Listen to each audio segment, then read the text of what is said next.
Good morning and good evening or good afternoon. But here is 8 o'clock a.m., 8 o'clock in the morning, East Coast of the United States, just right outside of Washington, D.C. My name is Raymonda. I am going to have a beautiful session, a live stream session with everyone. And so first, we're going to coach two beautiful students, one from Philippines, the other from Indonesia, two lovely, lovely students. We're going to have a live coaching session for me to work on their variations, and they're being taught by the teachers beautifully. The teachers doing a wonderful job. And I'm so glad that they are very brave students, can come on to live stream to be coached by another teacher. You know, I don't know those students. This is the very first time I see them. So this will be very much a DuCon experience. If you come to DuCon, and a lot of students are brand new, we don't know them. And for me to, the beauty of that really is for me to have a fresh set of eyes. I always say that, to look at the situation without, I don't know those students from their 4 or 5 years old. I don't know their, their strength and their weaknesses. Actually, sometimes it could be good because I can just, my first impression as a teacher, perhaps as a jury member, and to see this and for me to give some feedback, but knowing that their teacher has trained them all their lives and they're doing a phenomenal job and that they're both on point, which is incredible for dance those variations. So we're gonna do that. We're gonna take a little time. We've got 2 students this morning. And then afterwards, we're gonna have a little discussion because there is some beautiful topics come up, and which is really what those live streams all about. You know, we've been having those very long sessions, communications with the audience member, with the teachers and parents. And every time after live sessions, we get feedbacks, right? We get a lot of beautiful, positive feedback. And then there's some questions, and perhaps we entered a territory where some things needs to be talked about, something we have to be discussed. Perhaps this time we're going to talk about what are the things to look for when we choose a variation for the students, particularly for as young students, the first variation. What are the things that we need to look for, and what are the things that we needed to somewhat take in consideration? I'm going to share with you from a jury member point of view, perhaps a little bit different. And I think those information is going to be very informative for us when we choose, when we make our decisions moving forward, right? So it's not one size fits all. It takes a lot of considerations, take a lot of thoughts, take a lot of research and study. And there are a few things that I personally think should be avoided. So that's a hot topic right now. So that's why we wanted to talk about it, because in my previous sessions, I list a few variations. Perhaps I think it should be somewhat put in a back burner a little bit for a while. It's time to think and consider some beautiful alternatives to that. And I'm going to explain why, because we got some feedbacks, and parents and teachers wanted more information about what kind of alternative we're talking about. So that's a really hot and a beautiful topic. I'm totally ready to dive right in and to unpack those points, unpack those challenging topics. So just provide my point of view, okay? So it's gonna be really wonderful. And also, I'm so excited to share with you. That's a second session. We're going to unpack the variations, what not to do, what to do, alternatives for a girl as first variation. Then I'm so excited. Now, everybody know we're going to Singapore to have our very first Do Compete, that real competition. And we are introducing a new format, which is live scoring, right? So just like the Olympics, if you will. Somebody did figure skating, a couple did a beautiful routine. Afterwards, their score is shown on the scoreboard, and there's a calculator toward the end, and there is a scoreboard and showing who is the first, who is second. Just like, okay, if we want to call a competition, let's do as close to a real competition format as possible. So our team worked in the last 3 weeks and it came up with a system, came up with a software that we designed to fully facilitate this type of engagement. I'm super excited. That includes audience choice because I wanted the audience members out there to have a say about how they feel, because after all, it's entertainment. What we're supposed to do is engage in inspiring the audience. An idea can never be an idea until a digital mechanism is being created to support that idea. So we got both. Okay, it's not just Mr. Du dreaming out, pull idea out of my head, but my ideas, the team, the tech team, or wonderful support team, June X is going to, they're going to have to make sure that my idea is being supported, being facilitated. And I'm so super proud. And we're going to do that. We're going to show you a little bit how that works. And we're going to do this live at end of the winter, DuCon winter, starting next week here in the United States. And we have a 1 week of a beautiful ballet intensive specifically designed for variation coaching. At the end of the day, on that Saturday, we're going to just have a usual mock competition, and then we're going to test this system at that mock competition for the students. So we're gonna do a little dress rehearsal there, and it's gonna be live stream, everything. I'm so super excited about that. And then I'm gonna answer some questions. I'm going to also show you a little bit my explanation of the numbers. So oftentimes, everybody, students, when you go to a competition, you get a score, correct? You get a score. What you might have? You have 90, 92, 93. So from my prior experience, Mr. Du, I wrote a generalized description of what a student scored between 90 to 95 might look like. From my experience, what are those students what their strengths and weakness and the things that they needed to continue to work on. So it's a generalized, it's not individualized, because the judges is going to be there and write you something individualized in DuCon in all competition. But there's a description of what, if you scored a 92.5, that what you need to work on. So I'm super excited. That document I want to share with everybody, so you can put the number with the context. What does that mean? What is the meaning behind the number? And I also listed things that you need to work on. Oftentimes, let's say if somebody scored 89, oftentimes this is the place that they need to continue to work on from my prior experiences. Okay, so let's go to it. Okay, so Mr. Du is super excited about today, and thank you very much everybody for tuning in. And we got all platform going on, so people are. Please, I want you to write, during the session, I want you to write your comments, and if the things that you want me to answer, just please write in the comment section. So we will deal with them and at the end of the show, okay? So, wonderful. So I wanted to introduce this beautiful Nathanielia, the beautiful student from Rafa International Dance School in Indonesia. Now, this student, I don't know her, but I can look at her, and she's lovely already. She's lovely, her disposition, she's beautiful already. So she's going to dance a variation from La Fille Mal Gardée, okay?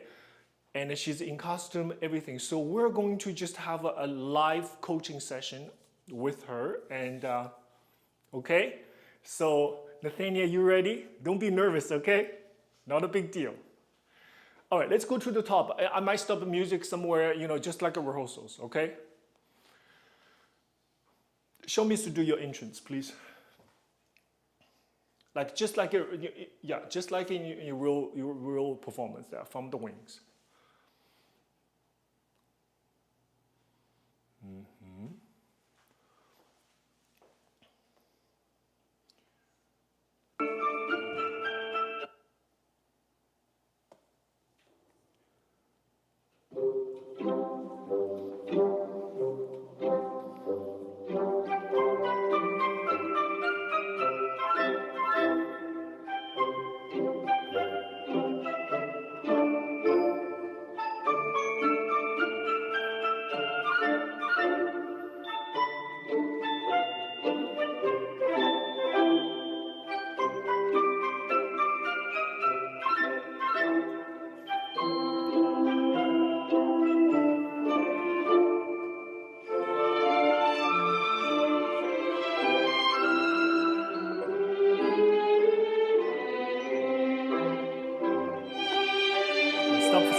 Nathaniel, stop a second. Very good. Stop for a second. When you come out, don't rush. Yeah, so when you walk to the center, you have to take this step a little bit longer. You take this step, right? You take a tendu to the front before you start. Show me at the very beginning when you walk to the center. Which side do you walk on? Which side? Normally you should walk on from that side. So you were right before. You were right before. No, the other side. Normally that's the side we enter. Left side enter, right side exit. So you were right before. So show me, you walk into the center. Yes, so from here, walk around, take this step beautiful. You see, take a little bit thoughtful. So I tell you why, because when you slow down like that, it gives you an opportunity to calm down, right? You walk to the center, you don't want to rush into something, then they're not going to start the music until you're ready. So you show us your beautiful tendu to the front like this. Show us your beautiful foot and at the bottom of your shoes. Yeah, so from here I have a, yes, and go, come to the center, yes, and so you don't just, look at me, don't just step out like this. When you walk to the center, you take a step like this. Take a step, yes, this, and continue. So I prefer, you take a step, let this foot come to first position. Yes, there we go. So you step and the first position, and then you have a beautiful tendu to the back. This gives yourself to calm down. You are in control of the speed, okay? And show me the continue from here, please. Yeah, this is lovely. This is really lovely. That's right. And now from here, after you have done this, remember this step is from corner to the other corner, right? So your leg is in position of effacé devant. So I want to see your front leg. So from here, just like how you did it with the first step, you have to take this step, very important. You have to show the foot. Now, when you step onto it, don't look down. Sorry. Don't look down. Look at my head. My head is from one corner to the other corner. Yes, don't look down. Show me. Yes, so don't lean back too much. So you here, don't lean back too much. So it's almost like a conversation. It's almost like you're having a conversation with somebody. Like this. You say, if this person in front of you and the person to the right, to the left, you go, hello everybody. Hello, how are we doing? So don't look back. Don't tell your head too far back. Show me. Da da da da da da da da da. Better. Good. Continue on. One. So make sure you don't. I'm pretty sure you are overcrossed. It's too corner. Remember, do you see the blue line in my studio? Like this blue line represent my corner to the other side. Okay, my corners. So you do corner, corner. This is also, this arm cannot be too high and cover my shoulder and my sternum. Yes, here, I want my shoulder, my chest to be seen like this. You see? You don't want to do this. Yes, shall we continue on after that? Not so too cross. In this particular case, you don't want this front arm to be here. Like here. Yes, because I want to see your chest. Yes, and beautiful. That's it. This is lovely. This is really lovely. And continue.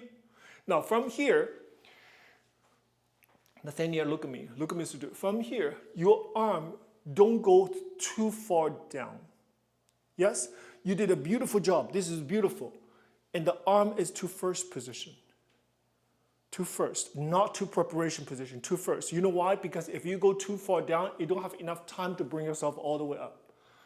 So from here to first, and look at my fingertips. Yes, fingertips like this. Now we gather. That's beautiful, and that's lovely, and continue. Da, da, da, lovely, continue. And, okay, from here, da, da, right away. You have to change your hips right away to the other side. Yes, point the foot. Da, da, point the foot right away. Da, da, point them. Yes, and continue, da. Don't look down. You see, what you don't want to do is from here, look down. I understand why. Because you want to gather yourself together. So from here, be brave. Your head has to be directly to the other side. Yes, that's right. And continue. Better. And good girl. That's it. And pas de bourre. Continue on.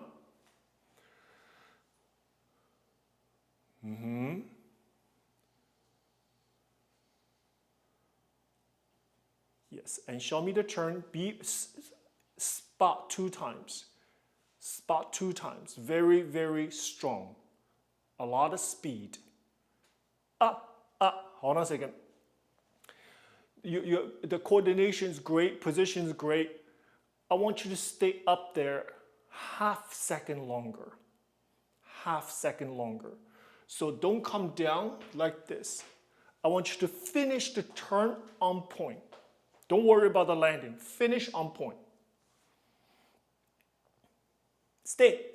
Little longer. It's okay. It's just different sensation. The second one, you need even more stronger the muscular involvement. So you do 1, 2. The second one, listen to my voice. I go 1, 2. 2 is pulled up even more. Strong. Little longer. One more time. I think I can tell you one more thing. This shoulder, Nathaniel, the right shoulder the right one. So you turn to the right shoulder, this shoulder has to go back faster and stronger 2 times. Not the left one. It's the right one goes back.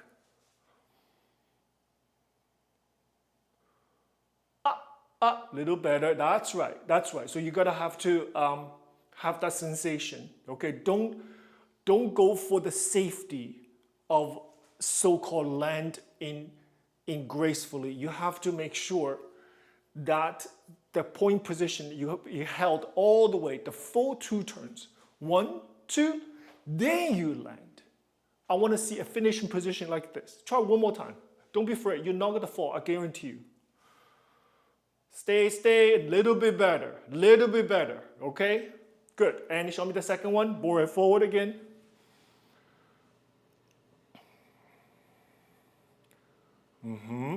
That's right, okay. So let's do the music, do those turns, and then we'll continue on, okay? So fix your spacing, go upstage a little bit.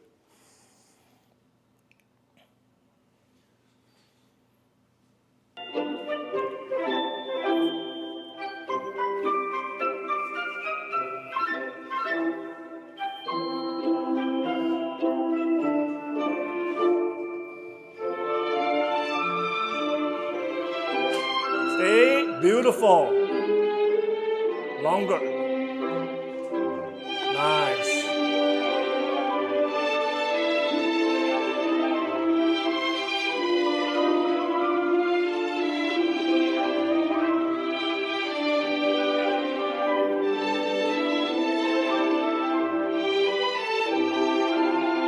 Okay, let's stop for a second. Okay. So this step, after you do a turn like this, now you have to, again, put the foot out like this, right? Put the foot out, don't worry, put the foot out. Now, at this moment, your weight, it should be on the back leg because I want you to do a little glide and switch the weight, yes. So don't just put the foot down. or lift the foot up and put it down. I want you to glide on your toes. Da da da da. Da da. Hold on a second. Calm down. It's okay. Calm down. It's okay. And glide. Da da da da. That was beautiful. Okay. You know what you did the second time was successful. You have to push the back foot to transfer that weight. You see me? I push the back foot to create this beautiful transformation. Transfer the weight from the back leg to the front. Yes. And look at my arm. So I go.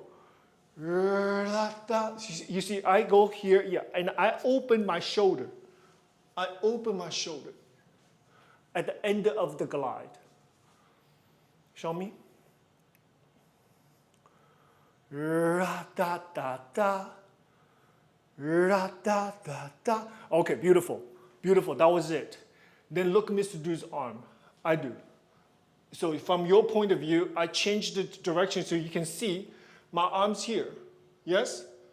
The front arm is here, right in front of my nose. Then when I do the pas de bras, I'm not going to open my arm. So from your point of view, it looks like this. Da, just come back. Da, da. Da, da, da, da. Show me again. Da, da, da. That's beautiful. Da, da, da, da. Yes. It's the arm, it's very poetic. Your front arm, it's like a wave. You're reaching out, the fingertips goes out, and bring yourself in like this. Yes. Show me one more time, please. Then we'll move on. Go back a little bit. Yes, start back there. Mm-hmm. And show me. Da, da, da. Da, da, da, da. Da, da. Okay, hold on a second. That was very, very good. Your pas de bras has to be a little bit tighter. So I'm seeing too much time spent on two legs like this. So what I want you to do is, after this, you do da da da da. You see, so you go to the fifth position quicker, so you have a little bit more time on that little breath. After the batus. Da, da, da. Hold on a second. One more time. Look at Mr. Du. You go to the fifth position. So from here, your job is as fast as you can go to fifth and hold. Hold. Then you do back front. Yes. And hold. Right. So the timing is da da da da. You see, I have a little breath.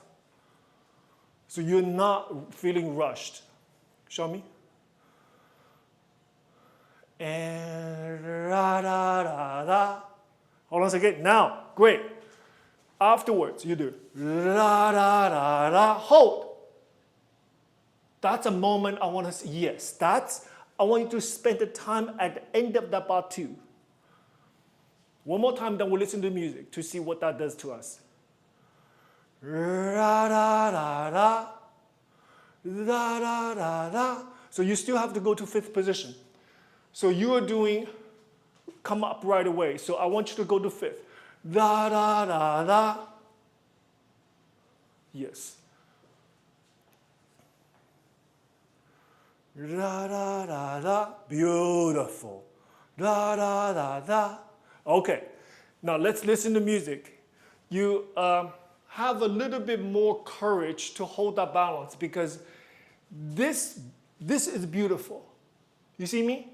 Then you do da da da da. Let's listen to music.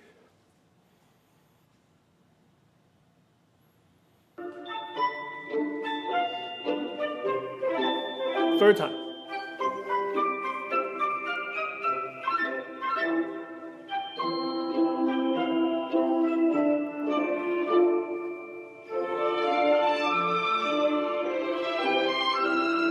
Faster shoulder. Faster shoulder, shoulder. Okay. Yes. Okay, good job. All right. Very nice. And then one more thing. So after this, look at Mr. Dude's head. My head is in the back. You see me? My head is here. Your head is here. That's why it forced you to commit to the second one. My weight, the weight of my head is in the back. Yes, there. And don't worry, and open the leg, my head is still there. Now you glide. Yes. One more time, show me. Head back. Nice. That's right. Okay. Let's move one more time from there and move on. Okay, move on to the third section.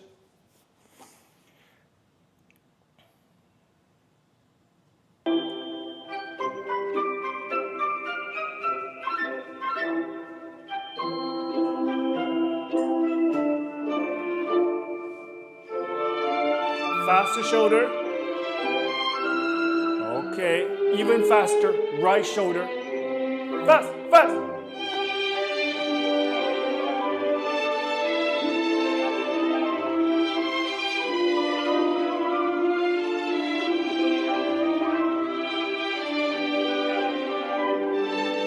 That's it.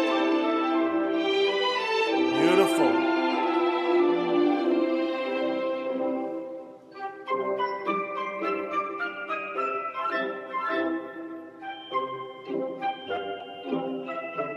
Faster. Yes.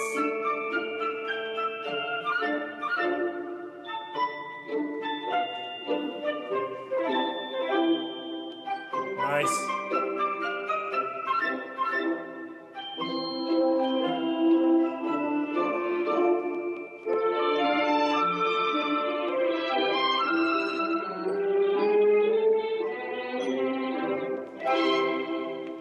Okay, very good. Very good. I love the simplicity of this version. It's a simple and it's academic. It's very clear. It's very good. When you do the second section, that section, it's you have to treat it. It's basically you're telling a different story, so that the texture of that center section, it has to be a little bit more expressive and a little softer. You almost have to show a different side of this person. This is more generous. This is more expressive. It's more gentle person of this. So if the beginning is her charming, right? This is her charm. There's a cuteness about this person. The second one, it's more of softer. Yes, so I want to see almost like a portobello. No angle, no angular movement. Soft, a lot of upper body, forward and back. Just so you know, yes. So don't be afraid to show the other side of the personality, okay? And very sweet. It's almost very innocent, very sweet, and very generous, very giving. So those are words I would try to use when I do the second section, because it offers audience a textual change, a contrast. Then after that, when you go back to do the final section, there's some steps to repeat. But you have to understand when we go back after the experience of A, B, then when we go back A, that A is a little different. So I want you to dance a little bit bigger, lose a little bit more physicality, leg a little higher, peak a little further, yes, and a little even more open with more physicality. Can you show me? Because you have it. I see your personality. I know you for 20 minutes. I see your personality already. Show me. And bigger. Bigger. Da, da, da, da, da, da. Now, I don't want you to look down like this. Yeah? So you do. Da, da, da, da, da, da, da, da. You see me? Like this. Like this. Fearless. You have to do this step fearless. Yes, that's right. Very giving. Now, my head, Nathaniel, look at Mr. Dude's head. I go here, I go there. You see? Like this. A lot of shoulders.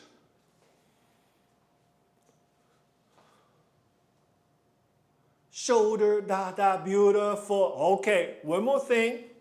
Nathanielia, look at me to do. One more thing. This is just like we put a puzzle together. Your arm cannot go behind your shoulder because you don't feel right. You're never gonna feel right. So the arm has to be in front. And you get the skirt, you do da, da, da, da, da, da. It's like you have a new dress, you're showing people the beautiful design. You wouldn't do that behind the arm like this, would you? No, you wouldn't. Yes, there we go. And now, when you do the turn, you have to do the board faster. You have to get into the preparation a little faster because you need to give yourself a second to settle before the turn. So, you do da, da, da. You see me? Da, da, da. Go. Da, settle. Yes. Now, when you go down to the plie, the thing that, listen to me, Sudu, you have control. You cannot just let your energy go down like this. So while the legs go down, actually your internal energy has to stay up like this because this is when you're gonna be up there in a half second. Put up your stomach. Go. Faster. Fast, fast. Fast speed. Which shoulder goes back? That one, yes. And your arm goes like this. Fast, fast. Beautiful. Nice. Then, listen, very important. After the turn, especially on point, you cannot think arm, leg arrive at the same time. You cannot think that. You have to think leg, then the arm. Leg first. Turn, leg, then the fingertips. 1 and 2. 1 is the leg, 2 is arm. Now the arm. Yes, that's right. Okay, so the turn will come, no problem. Everything's there. Everything, you have a beautiful training. Everything's there. Okay? Just don't be afraid to turn. Don't be afraid. Then we do. There's 3, you did really beautiful. The 3 PKs, little PKs. Da da da da da da da da da da da. Now the second 2, it has to be offered very, very different texture. Second one is, look at me, da da da. Very different texture. And quick and quicker. No, yes, that's right. Show me the quick one first. And da da da da da da da da da da da. Something different. Da da da. Da, da, da, da. Beautiful. Okay, understand? And the Feuilleter turns, speed, speed, shoulder back, leg to the side, speed. Don't worry, just commit to the turns. Speed. Down, down, down. Yes. Your leg, the first one was beautiful because your leg opened to the side. Then you start to open to the front. Don't. Go to the side, side, side. Don't slow down. Fast, fast, fast. Yes, and finish. How many you do? 4, 3. Okay, show me. Don't do more than you think you need to. Fast, fast, fast. And finish. That was perfect. That was literally perfect. So you have to have an internal speed. Internal speed. And when we do Feuilleter turns, you cannot spend too long in clear position. You never get up. So the idea, the speed is down, up, down, up, down, up, down, up. That's the speed. Show me. Leg to the side, shoulders back. Down, up, down, up, down, up, down, up. Yes, okay. You can do 4 more. You can do 4 more, no problem. Okay? Good. Let's go from the repeat. Take a deep breath, Nathanielia. Beautiful. Very good. You're doing a really good job. Take it from the repeat. From all the way back. Okay? Now repeat. From the repeat. From da da da da da da da da. Yes. Actually, let's go from here. Let's go da da da da. Soft. This is very, very giving, okay, like a water, nothing. Then you go back, the contrast of power. Yes. All right, let's go from da da da da.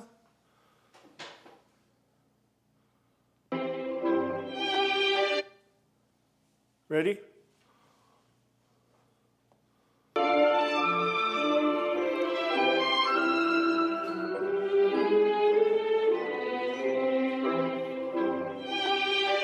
Soft, genuine.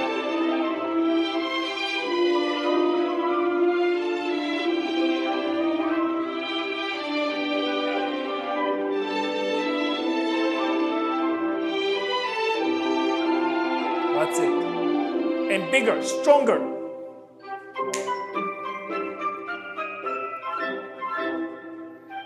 Speed. Faster. Okay.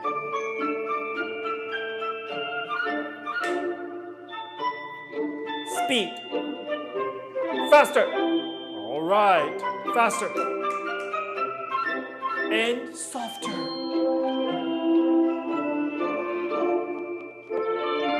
Speed. Sa, sa, sa, sa. Okay, good job. Very, very good. Very good.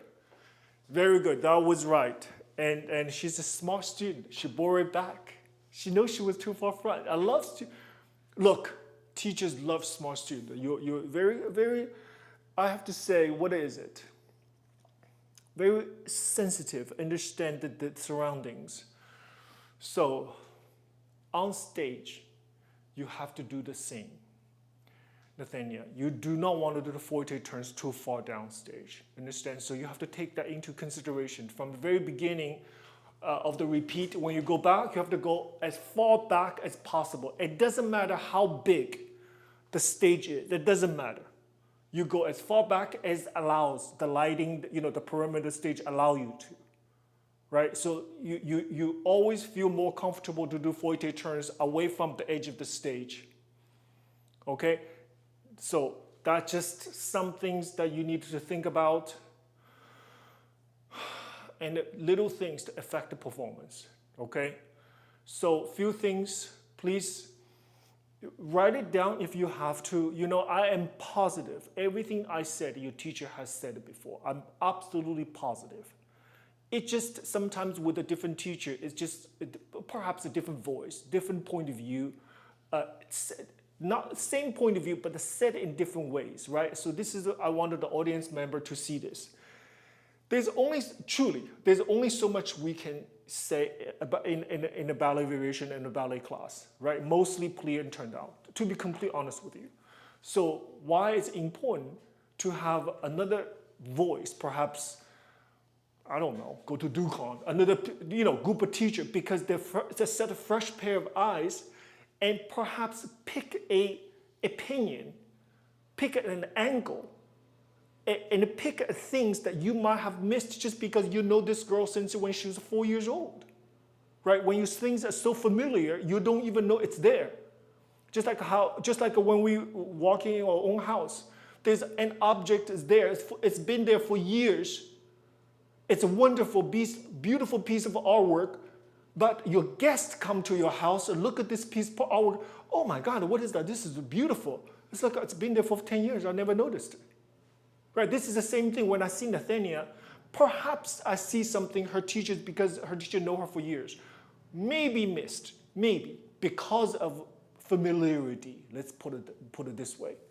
Right? So everything I say to her, I'm positive her teacher have said it before. But I am just perhaps a different way of explain it, perhaps, right? And the few emphasizing things maybe from my point of view are important. Perhaps stuff like a turning. I want turning always to be speed, always fast, especially on point. Especially to be accomplished turns and always have the speed and energy. That just, to me, it's physics, and also is it's one of the most important aspect of a turning. It has to have energy and speed. So Nathanielia, keep working on these things, okay? Mr. Du is looking forward to see you continue to improve. I'm sure I'll see you in the near future, and please working hard, okay? All right, so I want to thank also Nathania's teacher, her school, Rafa International Dance School. Thank you so much for beautiful teacher. Thank you so much for supporting me and trusting me. And just please book a call with me if you want, completely free. So Mr. Josh, can you put out a link? Any teacher, if you have any questions about what you're doing, let's say, you know, I'm doing this variation, is it possible, what have you? You can always book a call right there. So we'll put a link. Yeah, we'll put a link right there. It's completely free. We just hop on Zoom and have a discussion, right? I'm here for you. I'm here, truly here for you. We can always, you know, it's like technology is, we can't think technology anymore, but you know, at the same time we hate them because they with you. You know, I can book a call anytime. So it's like your work never stops. But it's okay. That's what we do. Okay, beautiful teacher. Thank you so much. We'll see you soon. Okay, thank you. Beautiful. Now we have this beautiful student from BBA.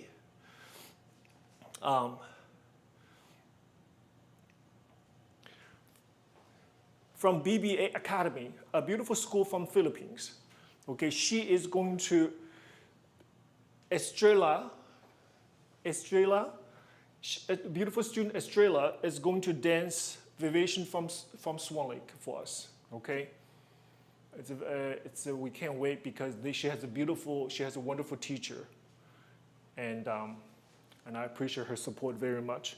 So this is just Esmeralda, this is just a rehearsal, okay? Don't be nervous. Don't be. Just another rehearsal, okay? Just calm down and not a big deal. And let's go from the beginning. I want to see your entrance and everything.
Maybe,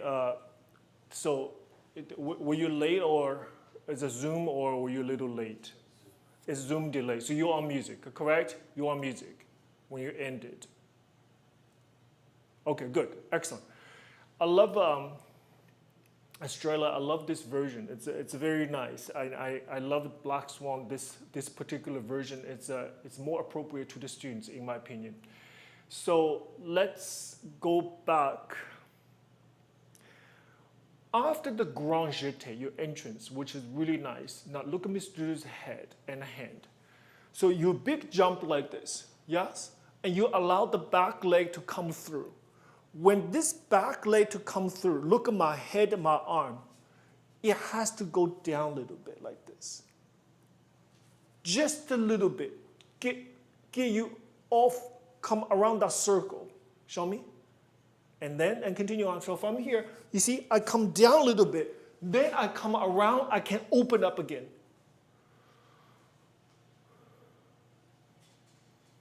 Yes, that's right, that's right. Now, you don't want to open that right arm until you come around. So look at me. I go like this, and I open my shoulder to the audience, but I have to go to the very end, then I open.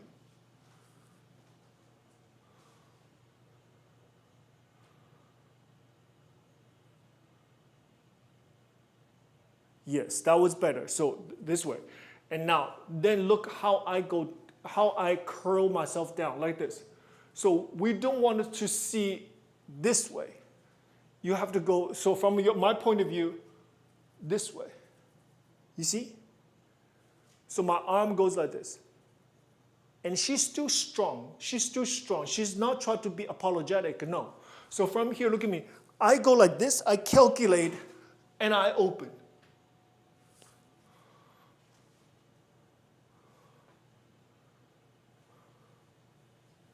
Yes, and much better. Okay, much better. Good. Now continue on. There's a position I feel like this one, I love your energy after. Show me, continue, show me your vertebra. That one right there. You have to put the meaning to that movement. I would like to think the prince is there. I love to think he stands right there, try to figure this out. Okay, because you have to understand the story. They just did a beautiful, huge part of it where he is being manipulated. So she was manipulating him in ways, right? She tried to disguise to be someone else. And at this point, the prince is a bit confused because he saw the quality of the look of the white swan, but his energy is a little bit different. The prince is a little bit confused and questioning whether this is the right person or not. He's confused. He's only 16 years old. He doesn't know anything.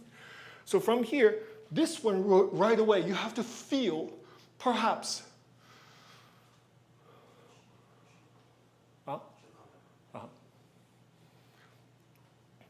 So you have to see the prince there, imaginary. So you have to say you, right? So this is not you try to touch him.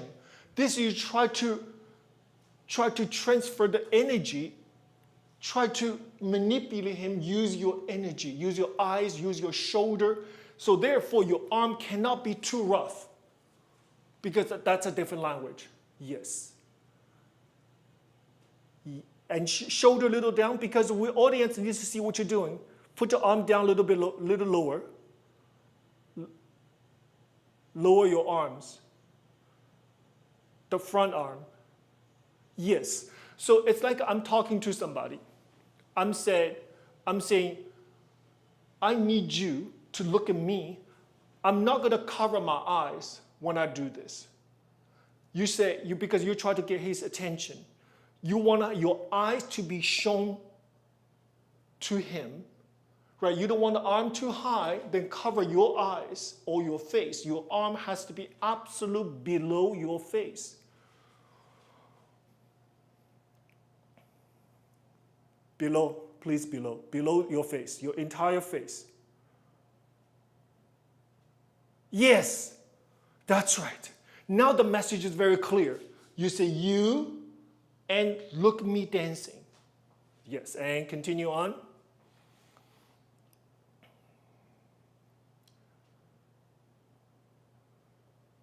Yes, that's it. And show me how you start this. Show me how you start. I'm not sure this Cupid works for me. I think it's a little bit of just try. So from here, can you do the first hop to the front directly like this? Da da da da da da. Understand? So you do front and side and back and side. Front, no, you have to go to the front. You cannot, this leg cannot go to the back. You're never going to get the coordination right. So from here, I go Ra da da da da da da.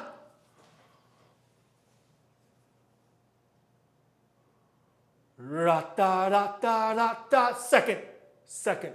So you cannot have, I saw the run. You had a front and side. You don't need the front. So I show you. Your leg, as you hop, your leg should go front, side, back, side. And leg continue move, don't stop. Da, da, da, da, da, da. Better, but you have to count in your head like this. Look at Mr. DuCon. I go. Da, da, da, da, da, da, da, da, da, da, da. After the turn, I come front to start the second set. 7, 8, 1 and 2 and 3 and turn on 4. Then come down 5, 6, 7, 8. 4 and 8 is turning.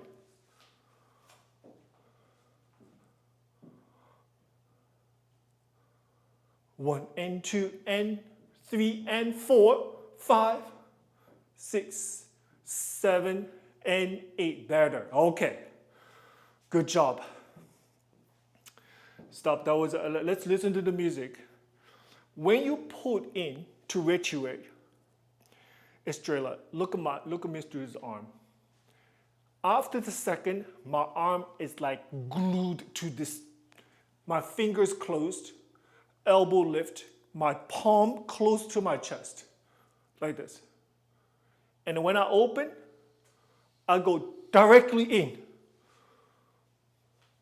You know, when I open, I release my fingertips. I don't just do this. I release like allongé. Then I bring myself in like this. Show me one more time. You have to stay in control, okay? You have to be in control. Go. Front and da da.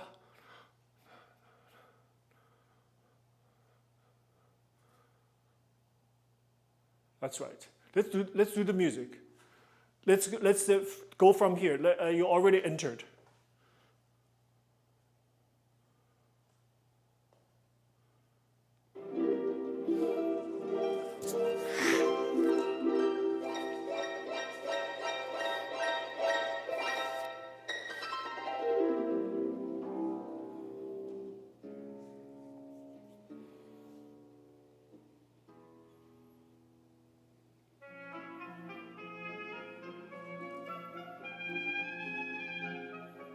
That's it.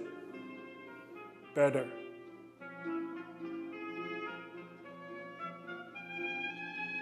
Better. Okay. All right.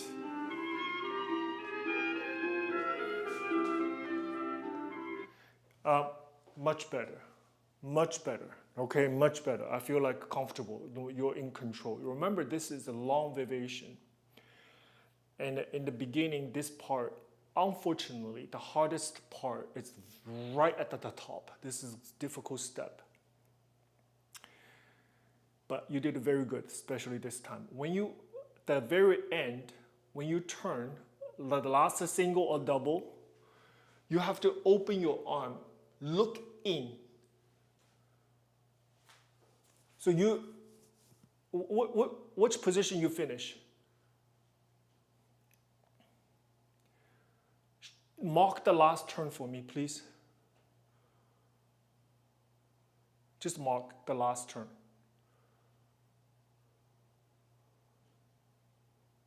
But that's a difficult position to finish though, because you turn to the right, you shouldn't finish here. Really, you should finish croisé. It's a very difficult to finish the right foot in front. It has to finish to the back. Yes, that's what we do in technique class. You know what I mean? Like you feel more comfortable. So you do in, you close back, croisé, and you look at your right hand. Now from here, you do relevé. Yeah, so remember, she's the black swan. It's not the white swan. She's not generous and pretty like that. You know, so she's not like this. The prince will not get confused if you dance like that. So look at me. So from here, you have to look at the audience like this. You see me? Yes. You have to, she has a very different disposition. So your chin has to go down, chin has to down a little bit close to your chest, your eyes has to open this way. You have to look at the audience member.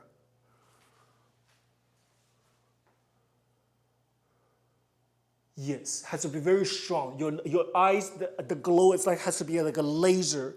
So if I don't see your costume, if I don't listen to music, I'm walking in the theater, the very back of the theater, I look at this position, I knew that's Black Swan. It has to be that distinctive. Understand? So from here, and releve, and you go what's after, you connect, use your intelligence, go after, I know that's different direction, go. Okay, that's actually better. Right? So you go there anyway. Correct? Okay, better. That's right. Okay, this part, again, it's the second section, second section here. This part needs to be a little bit more fluid, little travel a little bit more, and use it your arms a little bit more. This is not as severe, okay? Not as severe as what I just told you, right? So from here, I need to see a lot of back, like this. Estrella, look at me, Sudu. Like this. I see your back is drive the movement. Yes, not the arm. So from here, look at my back, like this. Yes, back, beautiful, and continue. So from here, my back arm is ready. The details, look at me. I go like this, chasse, and look at my back arm. My back arm has to, from this point of view, my back arm has to go like this. You see me? It's a movement, chasse, a movement, not a position.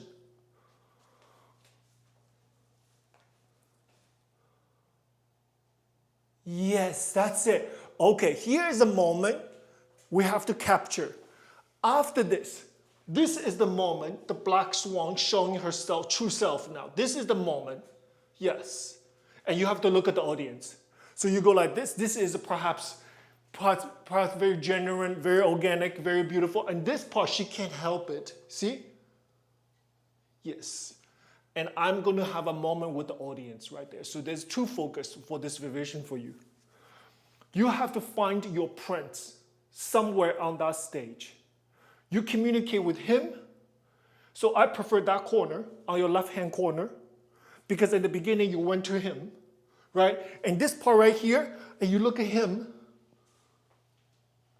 Yeah, you try to manipulate him. Yes. And continue on.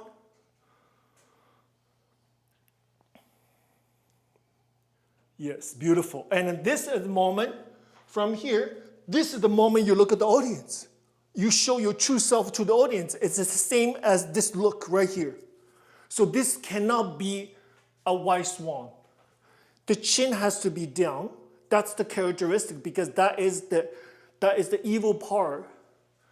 But I like to think that she was a victim as well. But that's a whole other class. We can talk about the psychology behind those characters. But from here, you have to be like this.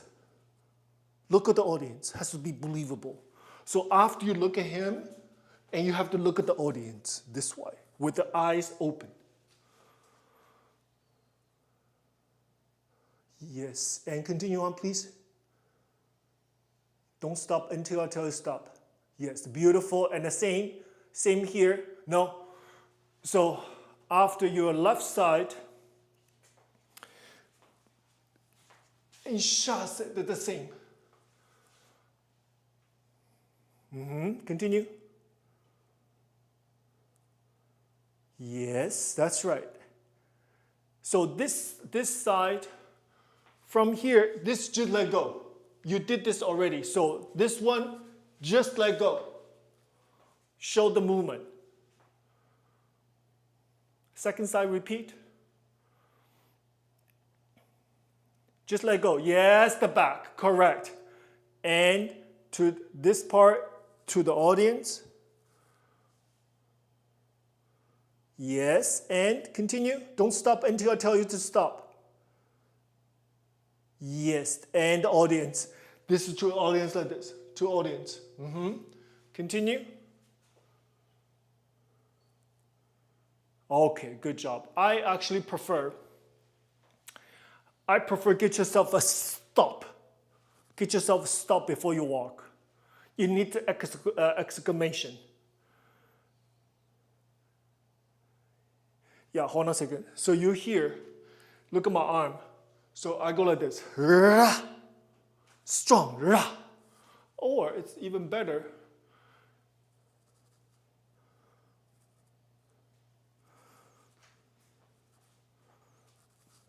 Let's do this.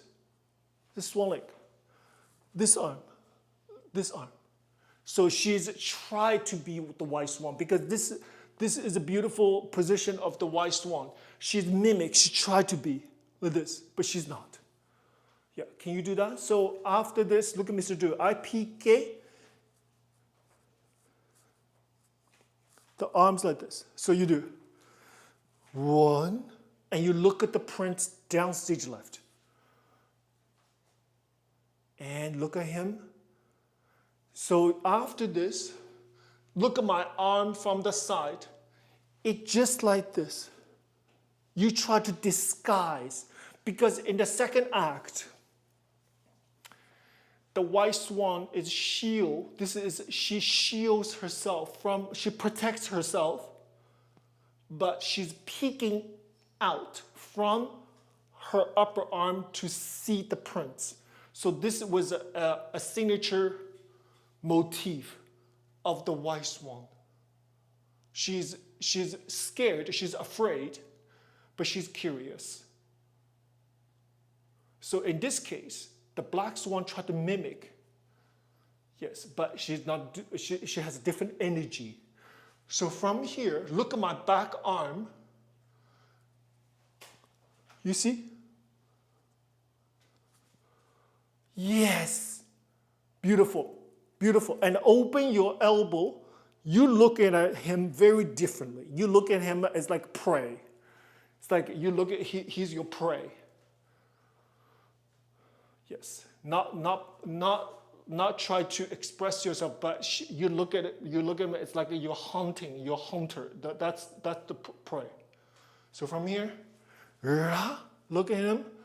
Then you do, and it's almost laughing. So when you go back, she's almost laughing. She's like, oh, he's so naive. I got him. Those are just pedestrian, like common people's language to describe the role. Understand? Nothing complicated. And we even have real people we have people in real life acting like that. So it's not a big deal. So you go like this. You say, I got him. No worry. You go back. Show me. And that's it, that's it, that's it, that's it. And good. Beautiful. Very good. Take a deep breath, please. Take a deep breath. Yeah, take a deep breath. Calm down a little bit. So why do we do, let's do the music from beginning to here. Okay, beginning to here. Yeah? Take a deep breath.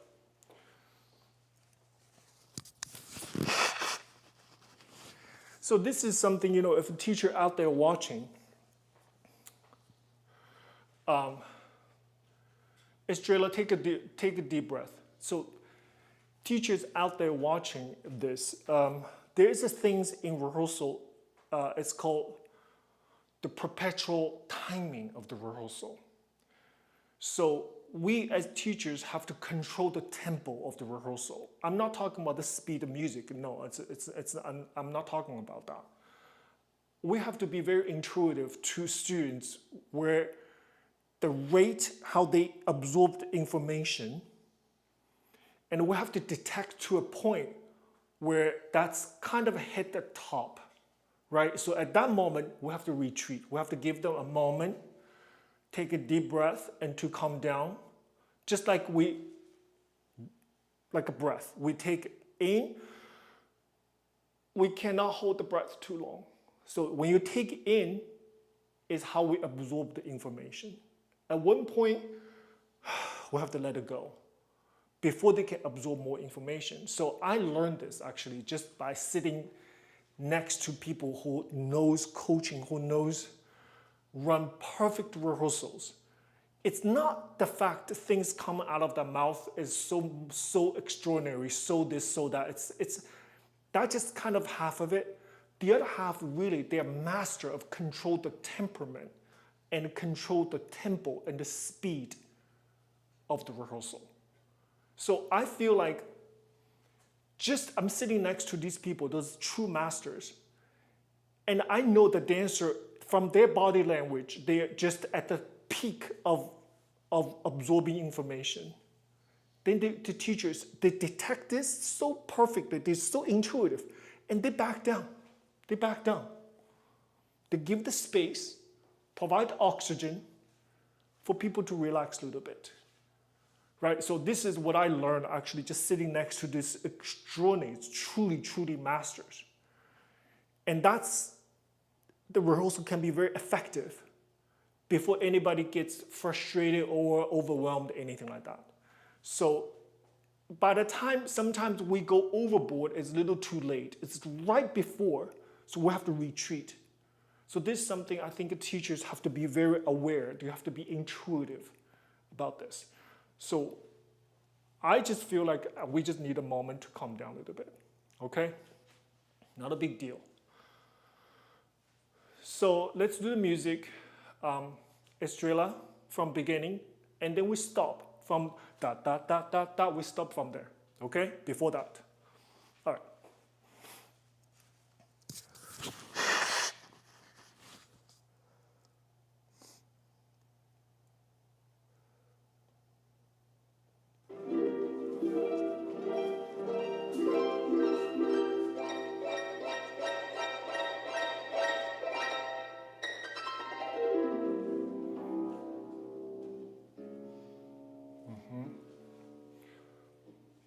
That's it.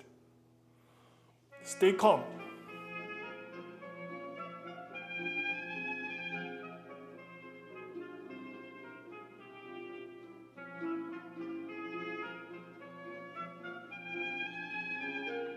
Beautiful. Soft, let it go. Let it go. Yes. Let it go. Let it go. Tell a story. And she'll laughing. Okay. Yeah, okay. Okay, I see the improvements already. Yeah, we put a character, put an identity behind the role. Yeah? Good, very good. Now, this diagonal right here, there's 3 different head position. 3 different head position. It needs to be very sharp. Da, da, da, da, da, da, da, third one. So the first head position, we'll have 2 choices. Estrella, we have 2 choices. One is being very arrogant. Very arrogant. So your chin is like up like this. Da, da. It's like the prince right there. Very obnoxious, almost very arrogant. The other is being manipulative, which is chin down, I told you earlier.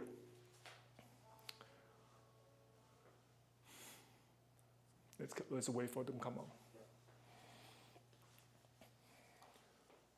So the next section, what I want her to do is to be identified the 3 head positions. It really, really works with the music and to develop that character. So show me your choice of the first head position. You have a choice of lifting up your chin and chin down. You do da, da, da, da, da. That have everything to do with what we determine for the second head position.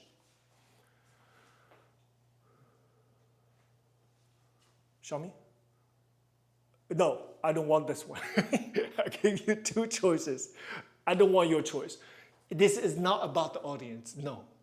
This is about him down there. So from this point of view, look at me. Esmeralda, look at me. I go, ra-ta-ta-ta-ta. Or I look you belittle you, the manipulative. It goes like this. Ra-ta-ta. You have to go toward him, not the audience. The second one is perhaps we look at the audience, we decide. After you decide your first one. Show me.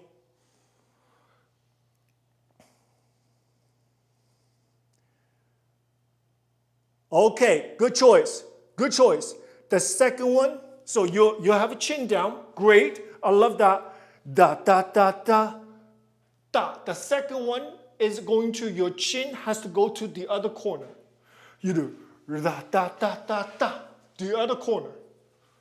Your corner on your right hand side.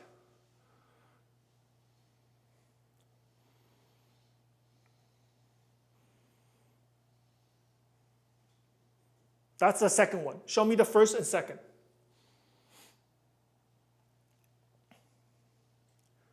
First, da, da, da, da, da, and good.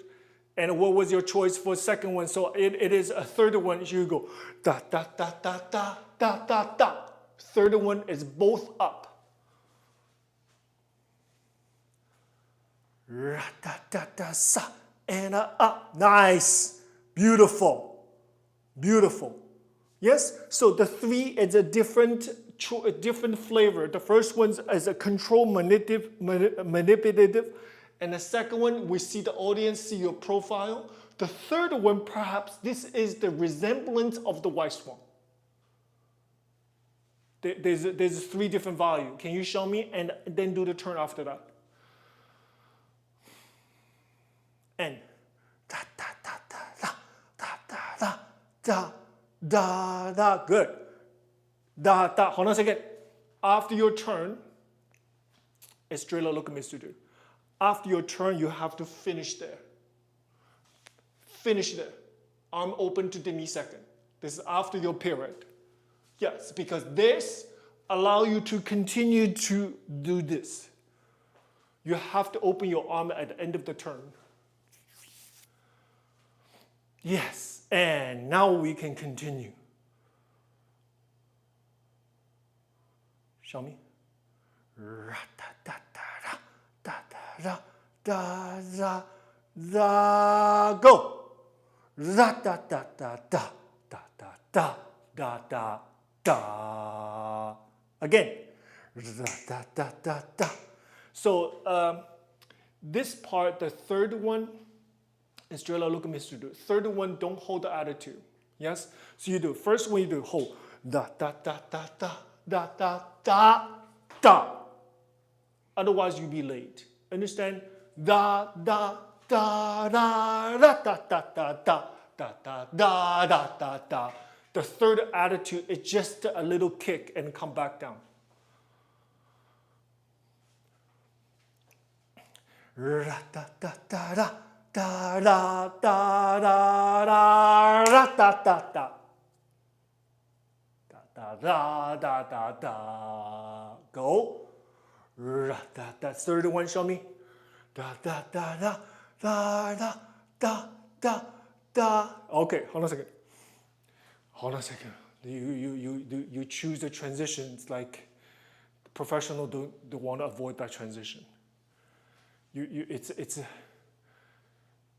I don't want that because it's too risky on stage. You do at the end of the variation, you're so tired, you're supposed to be double period and go to the. So let's do the music from the back. I'll provide an ending part, give you a secure connection to what's next. Okay, let me just see. Okay. Let's go from here and show me what you do originally, okay? Show me what you do. But do the head and timing that we discussed at this moment.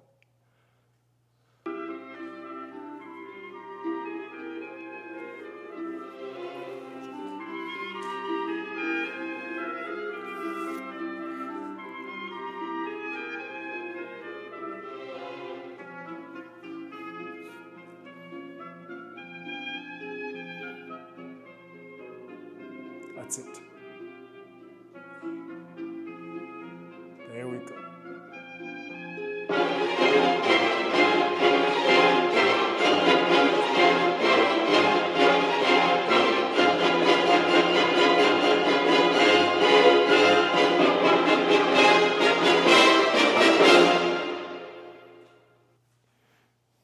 Yes.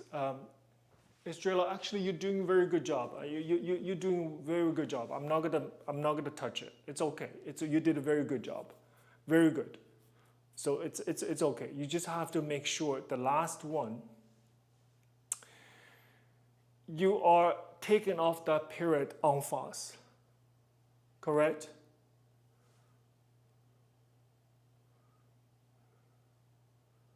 So you just have to go like this. You're supposed to come down en face like that. Can you show me the transition? Can you show me the transition? No, from the last attitude. From the last attitude, the transition to the turn. What's the transition? Okay, I see. Are you okay? You okay? So the last one you do from here, I understand. Now you do a little to the front, correct? Which is hard.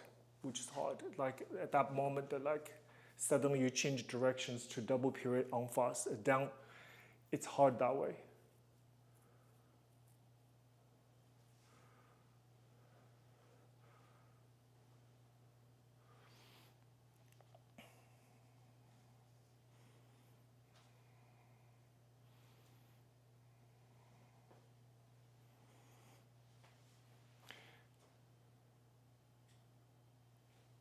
Yeah, it's.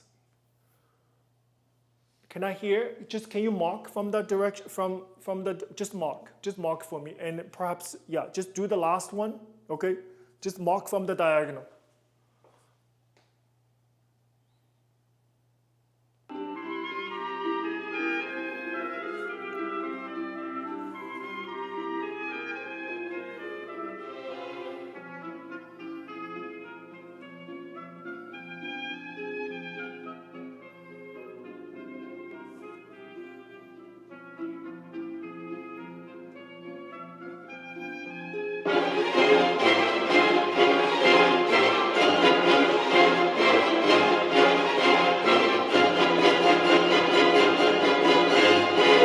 So when you do the PK turn, so let's leave it. Okay, you just to make sure you're clear, because I don't want to think that you're making a mistake. Perhaps supposed to be the corner. You're here. You have to make it intentional, right? So you do this one. You have to be absolutely en face, so we won't feel a little bit of murky intention. Can you show me this one and absolutely en face? En face, yes, very clear, very clear. Okay, so this is fine. Manage, very good. So on stage with a bigger space for you to conduct the thing a little bit better coming around. So what I actually want you to think about is if you have a normal stage with a wider space, the first set you do PK, tombe, coupe, jete is directly across. Don't change for the first phrase. Understand? So you do PK, tombe, coupe, and look back like this. Then you use the PKs to change the direction. Don't change the directions doing the coupe jete. You use the coupes. You use PK turns to turn the corner. Not the big jumps.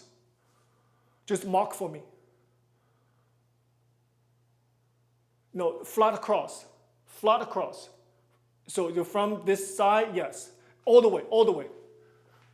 It's straight line all the way. You take more space you need. One more time. From here. All the way to your left. As much as you can. All the way. More. Downstage, come down. come down. This is supposed to be downstage corner, on stage. No matter what happens, how big the stage is, you have to be downstage. Now go from here, pique, pique, tombe, coupe, jete, don't change directions.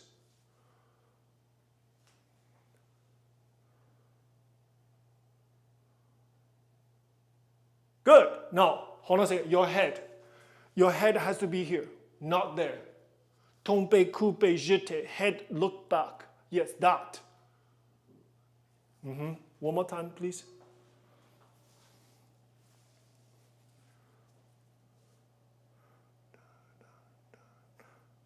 Nice. And continue, please. From here, so did you see, you should not travel up like this. You should be a flat cross from the stage left. From downstage left has to be flat cross. Don't cut the corner already. From beginning.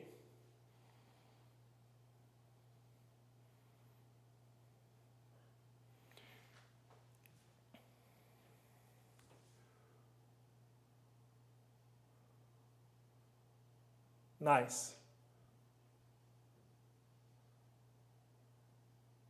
Good job. There we go. Continue.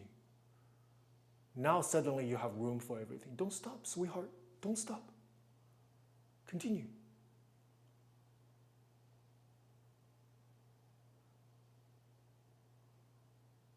Yes, so everything was fine at the beginning. You go all the way across.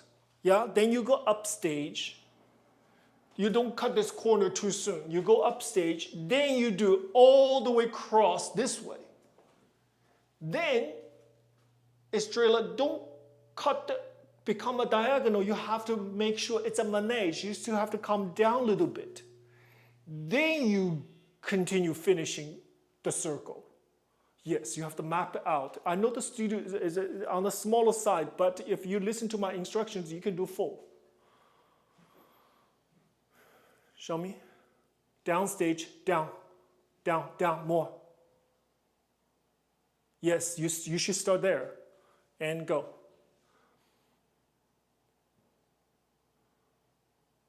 Good job. Now upstage. Upstage, don't cut a corner. Now you're flat across. Yes. Now you go 1, 2, and chaîné, chaîné. So, okay. Do you do chaînés or no? You just, that's it, right? 1 and 2. Okay, show me the ending, please. Show me the ending.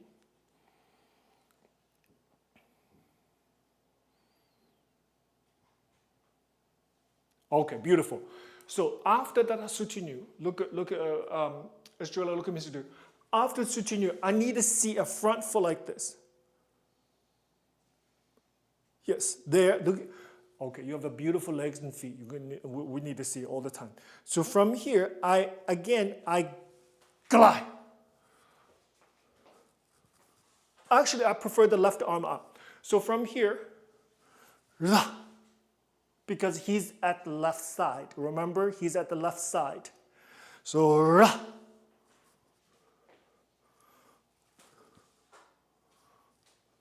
yeah, so hold on. Maybe try this. Try this. Da.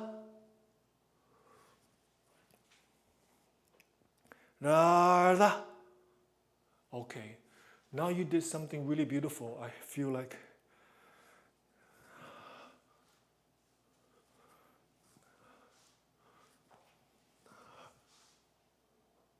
maybe look up. Yeah, you have a choice of that. I feel that might be even better for you at the end. Yes, I love that. Very strong, very arrogant. She's arrogant. She's like this.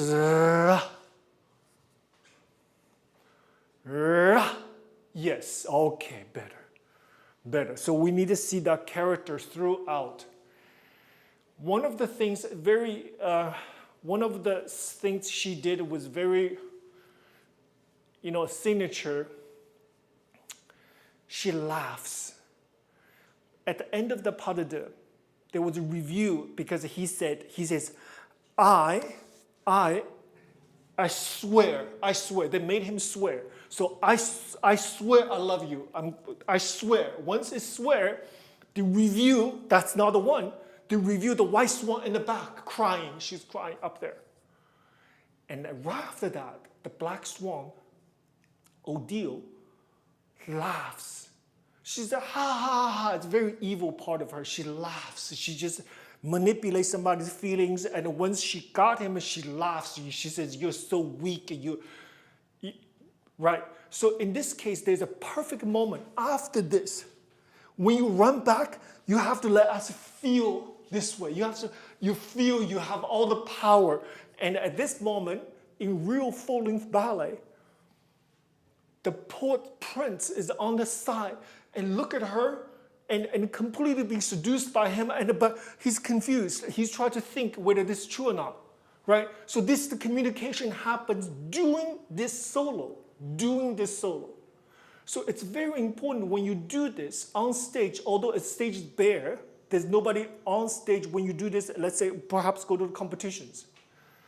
But, Estrella, you have to remember, the juror members, the judges know this very well. They know this variation, and perhaps they imagine the full-length ballet, the circumstances. So if you do this variation like the things I'm talking about, you'll get very, very good remarks just because there's a thing called artistry in their judgment. And that's what that is. You have to portray a character within this variation, no one else on stage. That's the hard part, because if the prince is on stage with you, you have an exchange with him, right? But you have to make sure we feel that you fully understood the character, and you have to show us that there is a communication between you and the invisible person on stage. Make sense?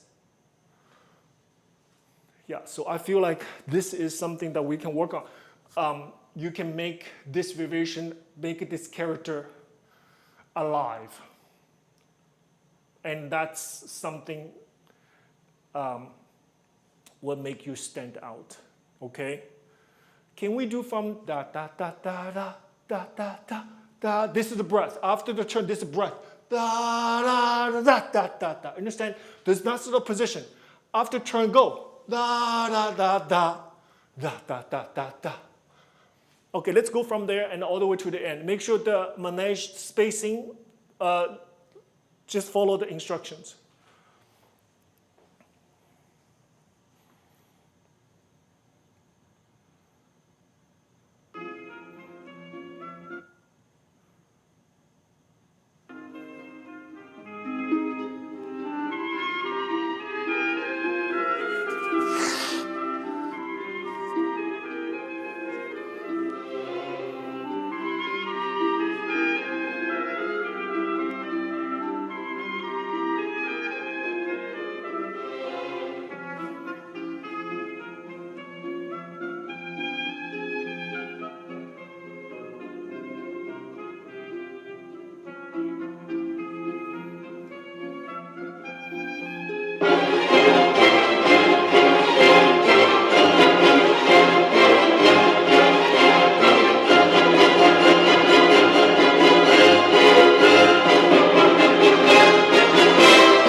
Yeah, look up. So, da da da, da da da da. Look up. Yes, yes, that's good. Good, much better. Don't be afraid. After your turn, look at Mr.'s head. I go there right away because I'll stop the turn. When the leg go to the front, your head and your arm has to open before you can come up again.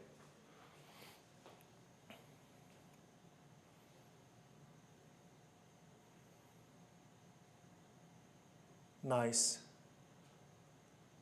Go, show me the turn. Open, yes, open. The more to the right, the better for you.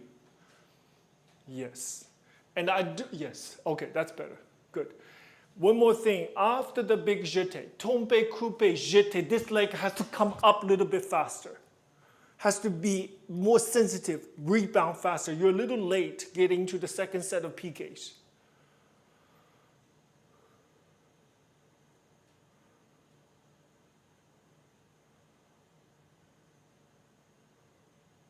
And so, so this is thing, it's called chassé en tournant. Estrella, look at Mr. Du. So this is this land, yes? So I do jeté. You have to do a chassé en tournant. You have to get off the ground. Right now, you just kind of like, you just do this. It has to be a chassé, look at me, like this, chassé en tournant. It's a jump.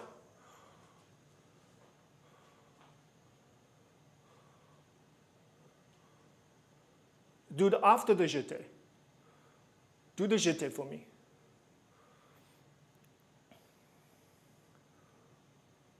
Yeah, so you have to be, you have from the very beginning. From the very beginning, the first set, not throughout, yes.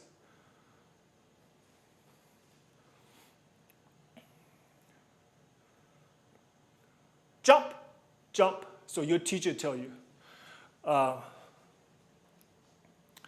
Your teacher will tell you how to do it. So look at me. I do tombe, coupe, jeté, and piqué. I get myself bounce off the ground. So like this. Show me this is jump. This is after the jump. And look at Mr. Du. I have to, this land has to come back up.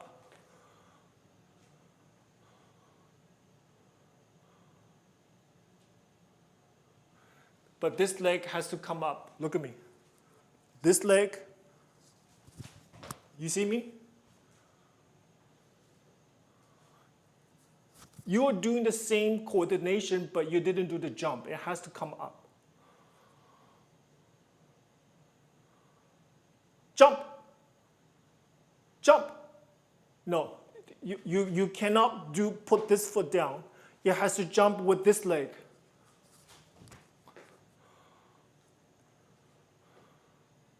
Yes, there we go, but only one. Don't do two turns, just one.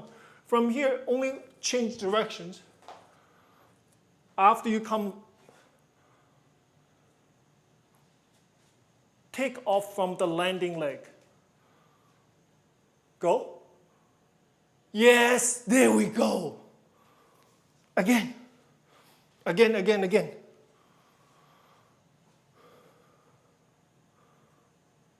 Yes, there we go. 3 more times, please, Estrella, 3 times. 3 more times, there, same transition, so it's in your body.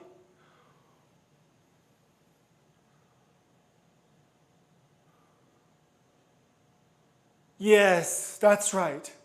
That's right. 2 more times, please. Rebound, rebound. Rebound. Yes.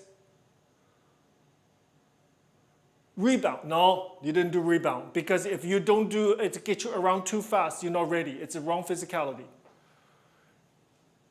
Down. Take off from the same leg. Yes. Right. Good job. Okay. Keep working on that. That needs to... it needs little work to get that in your body. Okay, it's called chassé en tournant. I'll show you one more time. This is after the jeté. You see me? Saute. Yes, I don't want to bring this leg in front of me because that's very difficult for it to happen. Look at this, my back leg. My back leg stay back. Stay behind. Yes, that was perfect. That was perfect. Now you understand. It's called chassé en tournant. Estrella, look at Mr. Du. I do chassé. You see, my back leg stay behind. Yeah, I don't do chassé. I don't do chassé this way. It's very difficult, right? The back leg has to stay back.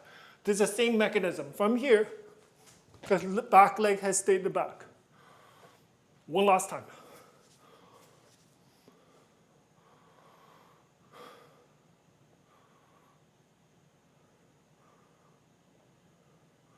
Better. You see her transition is much better already. Yes. Power. Good girl. Very good. That was so much better already. As you can see, when you do the correct steps, it's more comfortable. Okay? So please work on that and work on the character of this role and work on everything we talked about. Okay? So this variation is very, very beautiful and difficult on point. Okay, so you're doing a phenomenal job. Your teacher is doing a beautiful job of coaching you and teaching you. Okay, keep working hard, and I'm looking forward to see you in person one of these days. Thank you so much. And I want to thank you for your beautiful teacher as well. Thank you for your support. See you next time. Bye-bye.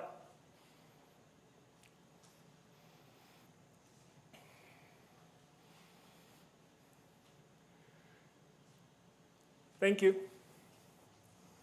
So right now, let's take a couple minutes. Let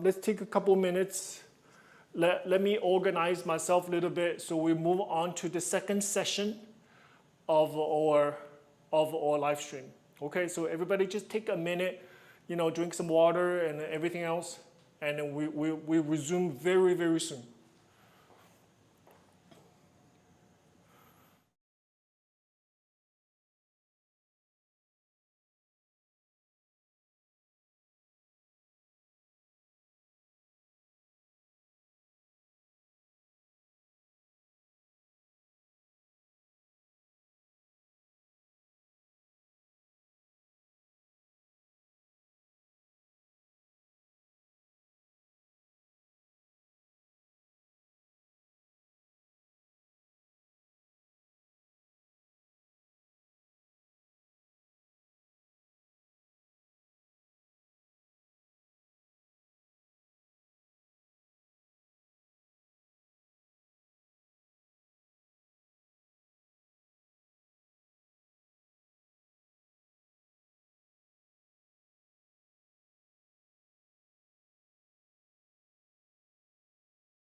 So everyone, thank you. Thank you for staying up late, especially for those of you overseas. So I want to move on to this, this topic right now. I was talking about earlier. When it comes to choosing variations, these two students that you just saw, and I thought that those variation was a very good choice for those students, because the second one, the Black Swan, is awfully complicated. It needs a very strong dancer, also the emotional understanding of the role. So it needs a certain level of maturity in order for it to be carried out. And of course, we cannot expect students just to be ordeal right away. It won't happen. That's what coaching is all about. This is where coaching is not only about turns and jumps, but to me, it's character development, refining the artistry, and further understand the musicality. And we create this version. It's like making a sculpture. We constantly have sanding and buffing and chisel to make sure this thing is just perfectly just for them. It needs to be tailor-made for them. When any student dances on stage, it has to fit. Everything has to fit for them. The music, the makeup, the costume, that's just superficial things. But more importantly, the role has to fit their character. So from very young age, we should know students, their personality, right? Is it this shy? If this student's very shy and they're not very open with the emotions, maybe we shouldn't have them learn Black Swan or Coppelia, because the Coppelia has a middle section, there's the acting section, right? So the students cannot fall apart right there, and I think a big deal, and it's very stressful. I see students, when I teach them that acting part, first try, they got it. Please come down, dance with us. What? Oh, so disappointed right away, first try. And I see students do this for 6 months, still couldn't get it right. So what are our choices? Do we want to spend 6 months to explain what I just did? Or maybe we do something else to fit their character.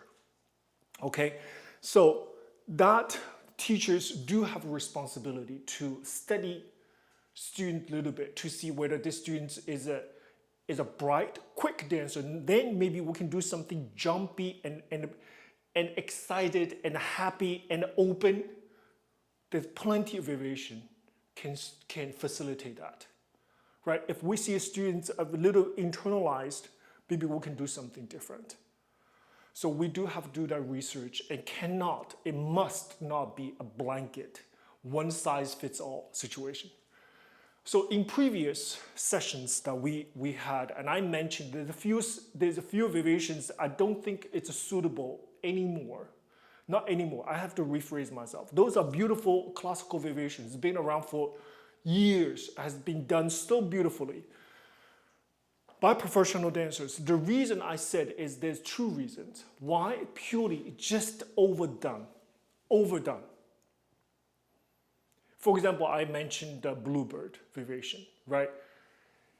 So I recently judged YGP in Philadelphia. This was a couple of months ago.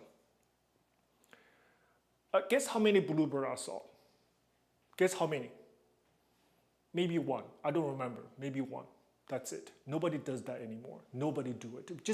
Not because bluebird is bad variation. It's a beautiful variation. But it is a very difficult variation, first of all, for a first-year solo student. Very difficult. Just because there are certain steps in that variation.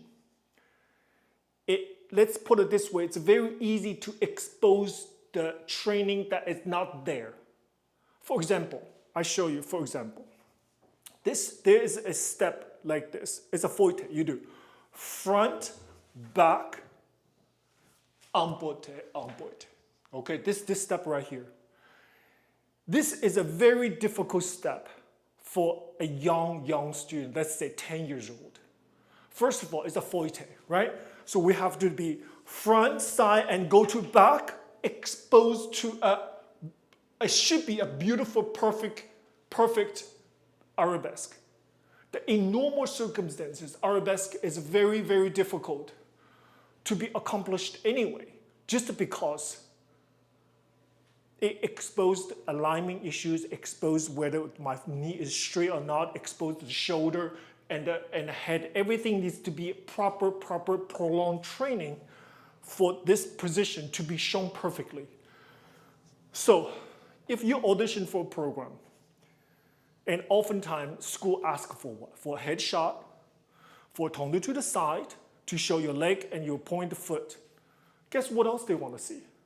They want to see a first arabesque. That's it. That's what they want to see. Look at this. That's what they want to see. So from a first arabesque, it's like a blueprint. It's like your DNA. So any teacher, I can look at first arabesque. I look at it. It takes me about 5 seconds. I kid you not. 5 seconds, I figure this out. I look at this picture. I know the training. Either it's very beautiful training, very thorough, or needs work. Just from one picture, I can tell. I can tell from height, the rotation of my supporting leg, the demi-point either is over the top of my foot. I can see the back leg, the hip position. I can see the back leg is turned out or what. And I need to see my shoulder, my head, and my arm. I can study the student's thorough understanding about classical technique just from one picture. So can you imagine a 9-year-old, a 10-year-old, haven't had enough tendus and pliés, you told that student not only to show a perfect, presumably it should be a perfect because we're the competition. Not only go to a piqué arabesque, no, it's a forte. And you're supposed to hold that.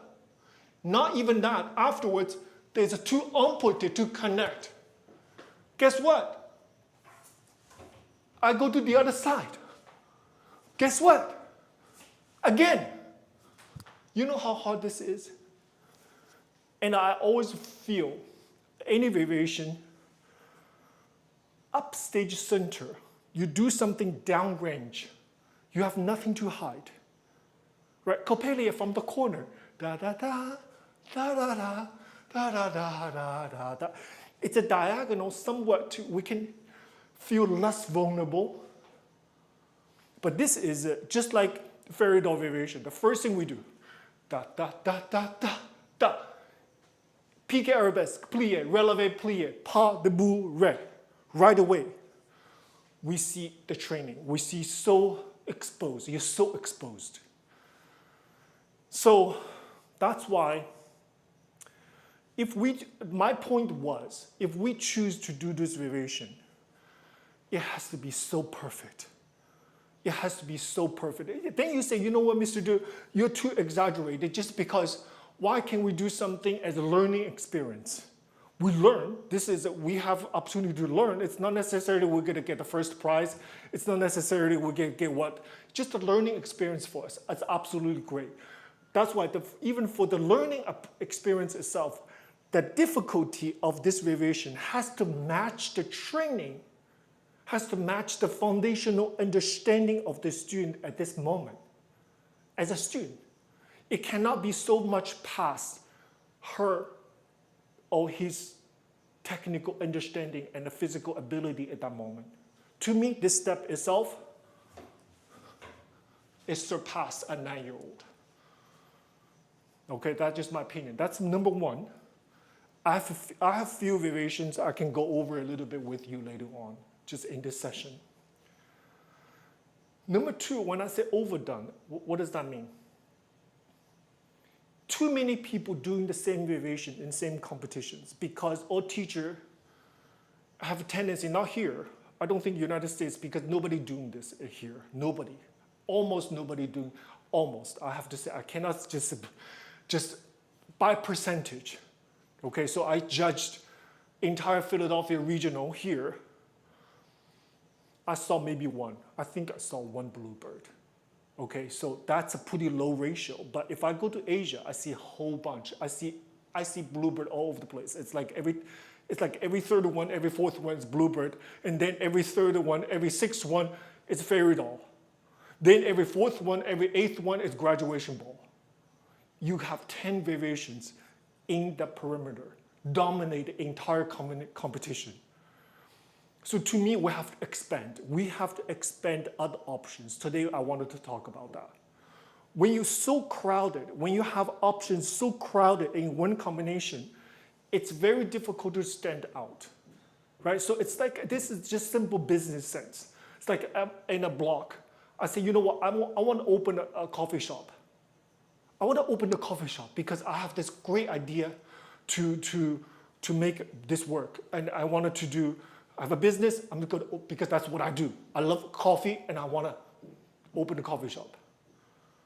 But what if this block has 3 Starbucks already? So that's just a simple business sense. Maybe you should open a tea shop. Maybe you should open an ice cream shop. Maybe you should open something else other than coffee shop, just because we got 3 Starbucks on one block already. Right? That's just common sense. So I want to first of all show you a variation. So we get the feedback. You know, we have feedback said that, you know what, you criticize those variations, criticize the field I'm going to talk about today, and you fail to provide alternatives. So what do we do with alternatives, right? So I'm going to show you an alternative for Bluebird. So hold on a second. Let me just look for a second.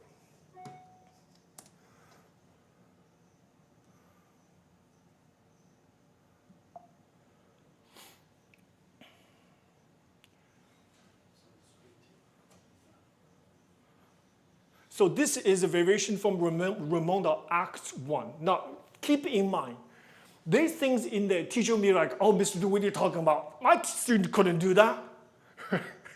I understand that. Conceptually, that's where your ability comes in place. That's where I believe this is where all playground come into place. This is your playground. This is your innovation. This is your creativity, right? So you look at the step that I told you the criteria is, you have to manipulate this variation in the principle of capture and preserve the originality of the variation. But you're going to create a version through your training, your experience, and your ability, and your creativity to create a version for a young student. So as a judge, I look at, okay, that's a very smart teacher because I know the original version, look at what she did. High score, by the way. Because that score reward the student, and who else am I rewarding? Who else the judge is rewarding? The teacher, because that's a smart teacher. To choose this variation, but manipulate the package in a way that's suitable for a young child, but still capture the essence of this variation. So what I want to show you, this variation, is from Raymonda Act 1. This could be a great alternatives for Bluebird. Okay, let's just take a look, and I want to explain to you why.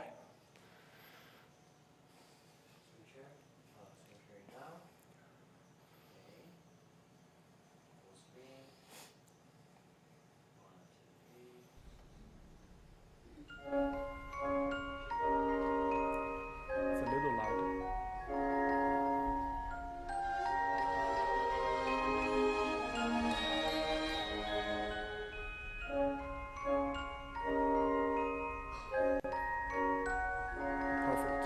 Perfect.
So do you see what I mean?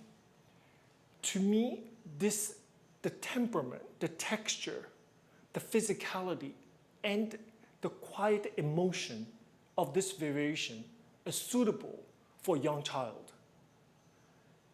Now, there's steps in there is like, okay, my student couldn't do it. But my argument with you is, why do you think your student can do this? It's harder than some of the steps in here, right? But however, to me, there is a beautiful possibility in this variation. So I can, as I'm looking at it, the version in my head is already forming in my head. I already see it, what I can do with it to create, to make this suitable for a 10-year-old, for a 9-year-old. Right? So on point, that could be a very good variation, first variation on point, because the speed, because it allows you the time for the preparation. Then you said this step right here, and I don't want to change. I want it to be to have the audacity, to bore it. What if your student to do beautiful second and to the attitude back? And to go like this, she goes second and attitude back.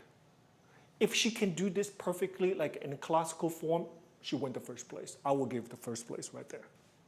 Because I know how hard it is, and I know how beautiful to show the classical technique. In the beginning, I know this entonnement is hard. We can just do da da da da da da da da da da da and da da da da da da. We don't even have to do the entonnement. I don't even miss it. But what I see is a beautiful plie relevé, plie relevé, a little higher, plie, and développé, go to the other side. That would be my choice first.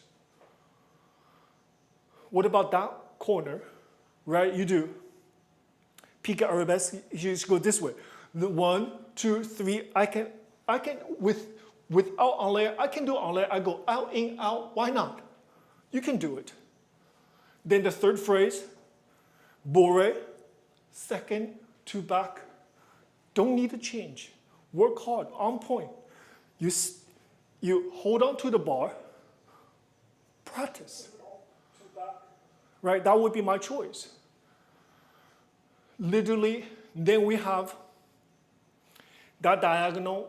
We can do something about it, very light, something jumpy, something like a bourrée. We do relevé, and brisé, relevé. Beautiful. The last diagonal practically is the bluebird finishing. Now you told me, if you're a jury member, when you see this variation to be done with integrity and thoughtfulness, I think this variation can show your student much better than bluebird, in my opinion. So that's just one alternative. Something similar demeanor, longer, more comprehensive, shoulder training. Because another thing about bluebird is like, why, Mr. Du, why you hate it so much? I don't.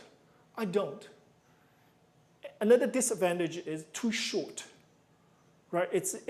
We haven't got anything up, we're not excited, and it's done.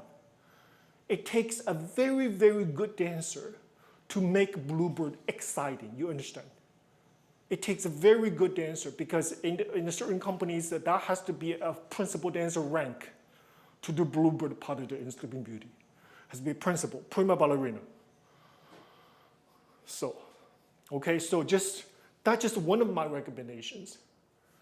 Again, if you want me to support you, to help you to sort of make this particular variation suitable to your students, perhaps, book a call, right? So we have a link. Please book a call, the rinchaodu.com/book. It's free. I'm here for you. As long as our schedule aligns, I can spend 15, 20 minutes with you and you show me your idea of this variation and I'm going to support you with some of my ideas. Complete free. It's free. So there's no excuse to have the thoughts of if you don't want me to do Bluebird, what's the alternatives? There's alternatives. This one could be, right? There's others, many others have the similar temperament as this and are suitable. We just have to do our homework, research, study, take our time. A part of our professional development is that. Female vibration, it's not my forte. It is not my I have never done it. I've never done it on point. I've never intuitive, so I have no idea what that is. But what do I know? Through study. Pure research, study, watch thousands, just sit in the competition taking notes. That's what I did. And the coaching, hundreds of students, spend hundreds of hours. I don't just sit here and talk. I actually coach hundreds of thousands of hours in DuCon and online. Coach, teaching through my experience, right? So it's just no way to get around it. So that's that. And second one is, I have a list for us. Second one is this is a alternative for sober vibration, one of the very popular vibration that we make 8-year-olds do, just because it's cute. But what's laid behind this cuteness of it is extremely fussy footwork. When I talk about fussy footwork, is one of the challenging things in classical ballet is changing supporting leg. In this variation, you go, supporting leg, I change. Did you say I change? So from supporting leg, one leg to the other. One leg to the other, change one leg to the other. One leg, the other. This variation is a full of supporting leg changing from one leg to the other in a very quick speed. It requires students to have very clear, very tight footwork, very articulated footwork to make this variation look good. I'm talking about silver variation. I've seen so many students do this, the entire thing in between their legs. Entire thing like this. Because it's not their fault. It's too fast for their training. Their training is not enough for them to switch balance like that. What about this? PK2 and 1, 2, 3. PK2 and 1, 2, 3. It's easy for me to do, but for 8-year-old, they don't have that kind of physical understanding yet. Look how many times I changed right leg to the left. Look at me. 2, change. 5 times. In 4 counts. 1, 2, 3, and 4. 4 counts, I switched my weight 5 times. So I need to take a little breath when I talk stuff like this. So teachers have to think, right? I'm not being criticized. I'm one of you. I'm you. I'm a part of you. I'm a teacher before anything else, before Mr. Do, before all other. I'm a ballet teacher, just like you. We have to think. We have to take this apart. We have to look at the situation. What about this step? And 2, 3, and 4. 1, 2, 3, and 4. It's hard for a child, right? It's harder for us. Why don't you try to do it yourself? Just try it. Like for me to coaching something, I have to learn the variation. I literally do it. Your body have to have the experience of the steps before you can regurgitate the instructions. Before you can say something that is not just generic. Point your foot, turn out your knees, lift your head, smile. We cannot choose something just blanket for all ballet variations. For silver variation, have that student done enough battement jeté yet? Can she do a battement jeté quick? Can she do 16 jeté to the side with the speed? If she can't, she cannot do silver.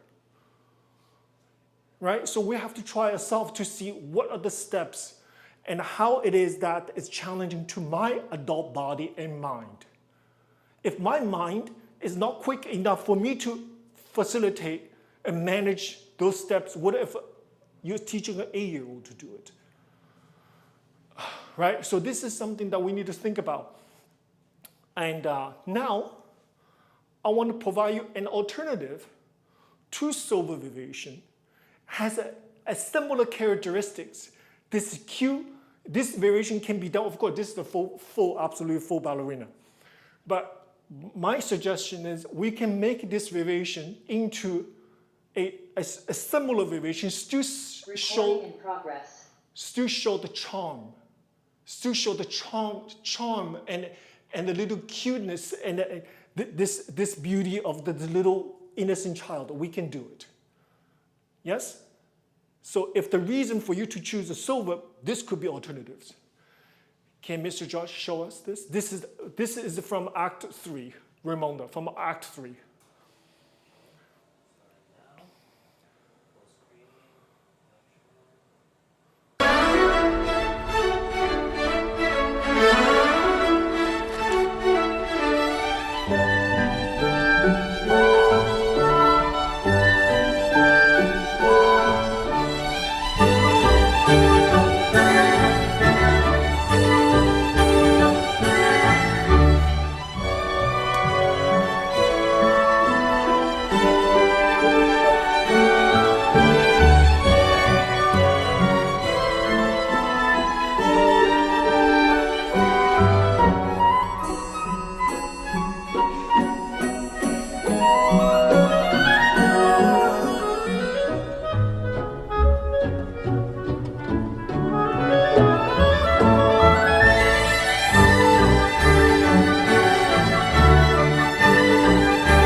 You see, it's a huge potential. Do you see the steps, the some familiarity, characteristically are similar steps, right? But it's much more structured for us to change weight from one side to the other.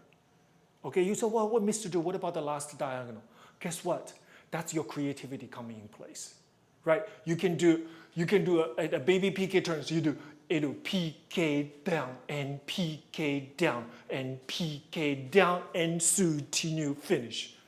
We see, oh, there's PK turn coming in near future. The students in preparation for it. We can see a skeleton of the step, right? This is like you win 2 times. Student win, teacher win. Full respect. Yes, so this is just my alternative. She goes da da da da da da da. This is much better than this. Like twice speed, and it couldn't do clear. And this is it also the demeanor. It's very beautiful for a child. So here is my choice. What do you call it, Mr. Justin? Edited choice. Yeah, directed choice. Okay, Mr. Do. This is gonna be Mr. Do's choice. So please don't complain about I don't provide solution. I only raise issues, no solution. Here's your solution. And I don't mean this is the one. There is many out there suit this criteria. Okay, so you have to list the criteria. You have to find the pieces that meet those criteria. Okay, so that's that. Next is graduation ball. See, graduation ball. In reality is, ladies and gentlemen, reality is, once again, you know, this variation I've been telling you about, upstage center, en face. It's deadly. Upstage center en face. Because it's like, you know, have nowhere to hide. À la seconde, à la seconde, à la seconde. Double, triple period, right there. One single phrase shows everything, have nowhere to hide. So now, I want to show you alternatives to graduation ball, because in my opinion, another thing is absolutely overdone. And if you wanted to do this, you have to have a perfect Alasagon, like up here with the foot like this. So that's how I catch my attention. I'm telling you the reality. Is it fair? Is it fair? No. But the life is not fair. Competition is not fair. We try to make it fair of open scoring and transparency, everything, not to occlude, not to be eroding the integrity by doing other stuff behind the back. I'm not doing any of it. But the competition itself, we needed to be strategic. We needed to have an idea and a way to approach this, put us as much as you can at advantage, not disadvantage, at advantage. Okay, so this is my choice in alternatives for graduation ball. Okay, this is, can we play? Yes, again, positioning, Napoli.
This beauty right here, I was smiling the whole time watching her dancing. Do you feel the same way? I'm gonna give her high score. Just how she made me feel. So we're not going to investigate what's so good about it. No, it's a feeling, it's an impulse. Right? We watch this thing, it's like a minute long, maybe a minute and 20 seconds. It's impulse. Why? It's a collective experience that she's giving me. Now this music, the speed, is slower than what I would prefer for this variation, but there's a reason why, right? It showed the students the comprehensive detail, show her beauty, show her face, and she have enough face to enough time to show her beauty and the articulation. There's a reason teacher choose this. Maybe in time that I would like to see a little bit faster for the characteristics of this particular variation. But as you can see, the charmingness of it, the playfulness of it, right? The brightness and a little bit of quirkiness of it, of the step. There are similarities from this character to the character that you see in Graduation Ball. So if I have choice right now to deciding, I would choose this one. Right? It is being danced very beautifully. We can put it together very, very nicely and show the Napoli, show the Bonneville style, everything. I mean, when you watch the first time, how do you feel about it? Right? This student, of course, she's very beautiful and she's very everything. But you can do it. You can do it. There's very giving and the students have to feel beautiful, feel good about themselves. So we can take the time to make this variation look phenomenal. So that would be my choice, okay? And again, if you have issues with what have you, right? You say, well, I like it, but what about this? What about the book? Call with me, yeah? I talk with you, and then let's look at your student, to see what's more suitable. Maybe I can find some other alternatives for them. But I'm just, right now what I'm doing, it just look for similarities in character, similarities in temperament, similarity in some of the sensibility of both variations. Okay, so next, Cupid. The variation from Cupid, which is very popular, we see a lot, and again, upstage center, downrange en face. Okay, so Cupid, all we see is a beautiful position, needs to be shown very clearly, and it's very fast, right? Especially the last section. And 1, and 2, and 3, and 4, 5, and 6. It's very fast, and it requires very tight footwork to make a great. So here is my alternative to Cupid. Yes? So William Tell. This is there's different versions out there, and I like this version because the version widely see is we have plié relevé, like many very repetitive for a long time, but for competition maybe, but I love this version right here for William Tell. And let's take a look. That's my choice. That's director's choice in replace of Cupid. Can we play, Mr. Josh? Yes. Full screen. Play. Number 245, Cassia McDonald, age 13, from Little louder Papilo, if you Atelier, New Zealand, William Tell.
So in my opinion, if students, you think it's suitable to Cupid, I don't think you need to change anything of this variation. Now this beautiful girl, 13 years old, 13, danced this thing on point. Okay, so I would have see a little bit more sharp, a little bit more shoulder energy to have a little bit more acceleration in the jumps. Whatever, it doesn't matter. It doesn't matter. What matters is this is a beautiful example of doing something not just for everybody else doing, right? So that's my choice in replace Cupid. So if anyone that you think it's good enough, that is strong enough to do Cupid, should be doing this one. I just say it because again, Cupid is overdone. So if you do this, if you do 1, and if you flip your heel back like this, so from here, it's very important to keep this turned out.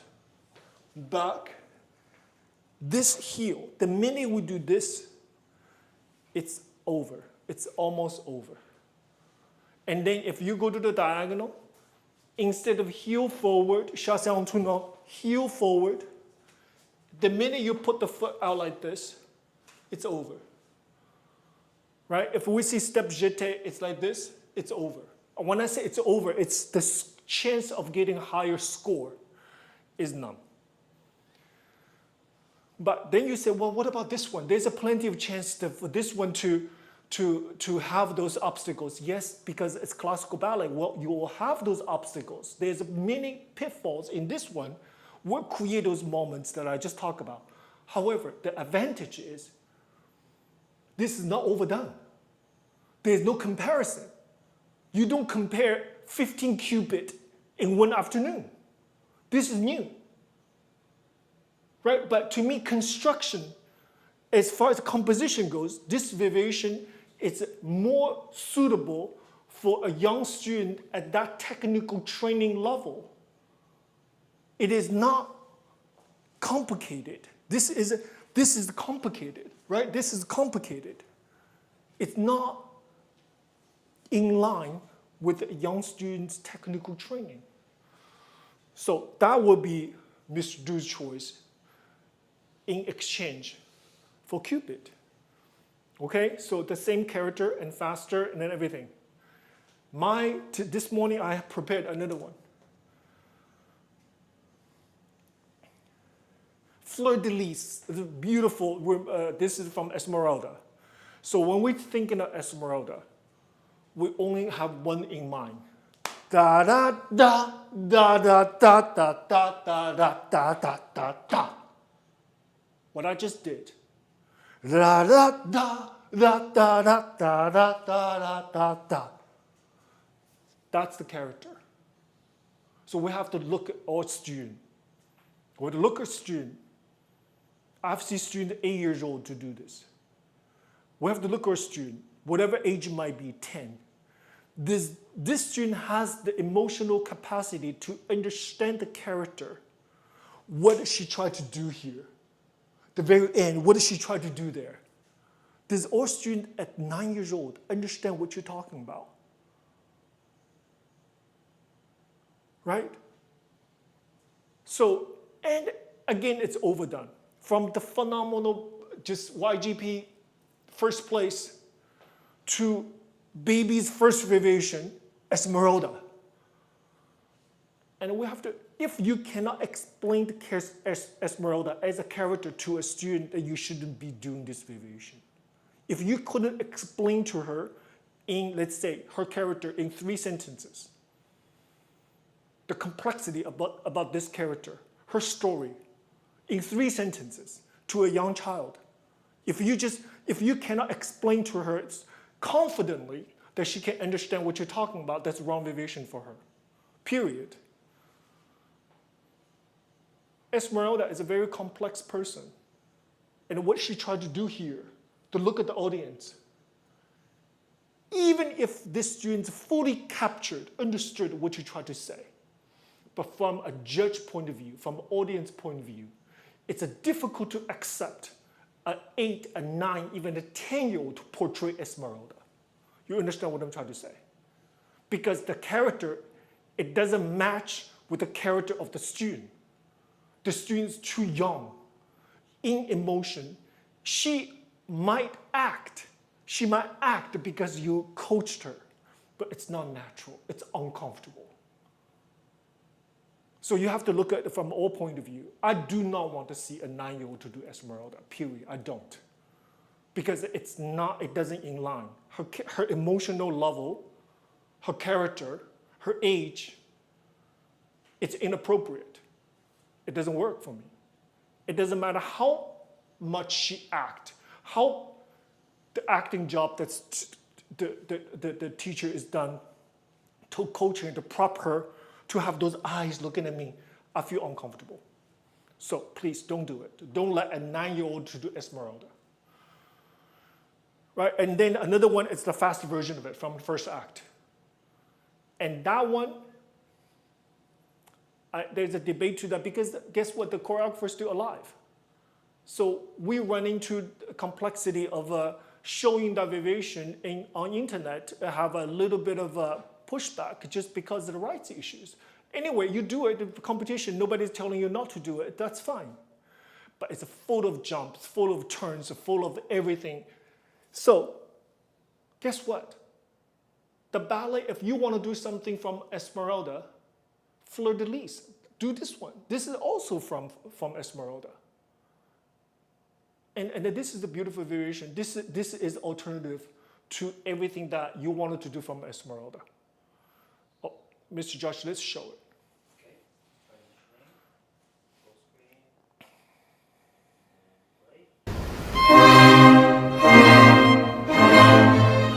Play.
Because the one of the reasons is those technique, it's almost looking like a classroom combination, a beautiful upper level combination. Of course, she's on point. This is a full ballerina. There are steps in there. Well, he said, Mr. I cannot do that. Well, my students cannot do that. Guess what? As I said it before, we can provide a baby version, a skeletal version of it, showing the potential. But we know it's not there yet, but we are on our way. And this has the manège just like in Esmeralda, and it has, but it doesn't have that type of character. It's very difficult for a young student to navigate. And it's bright, it's beautiful for competitions, and it has all the elements. It has the manège, it has the piqué turns, and it has the big jumps, and it has the opening show us the alignment, everything.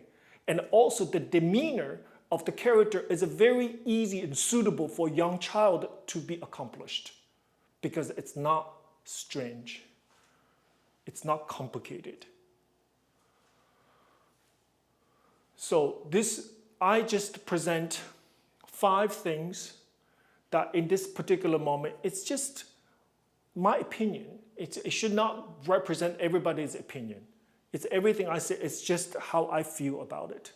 And I perhaps coming from different perspective, right? This is very important because my experience is different from yours. And from my perspective to look at the situation. And keeping in mind, the reason we are having this speech, the reason we're having this discussion is supporting each other to provide a better competition and training, coaching experience for the students. That's the whole point of it. Right? I am always on student side, on family side, and I'm on teacher side.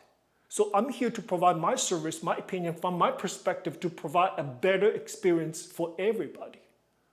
How would you feel about coaching Bluebird in the next 3 months? Four times, 2 hours per session, 4 times a week for 3 months.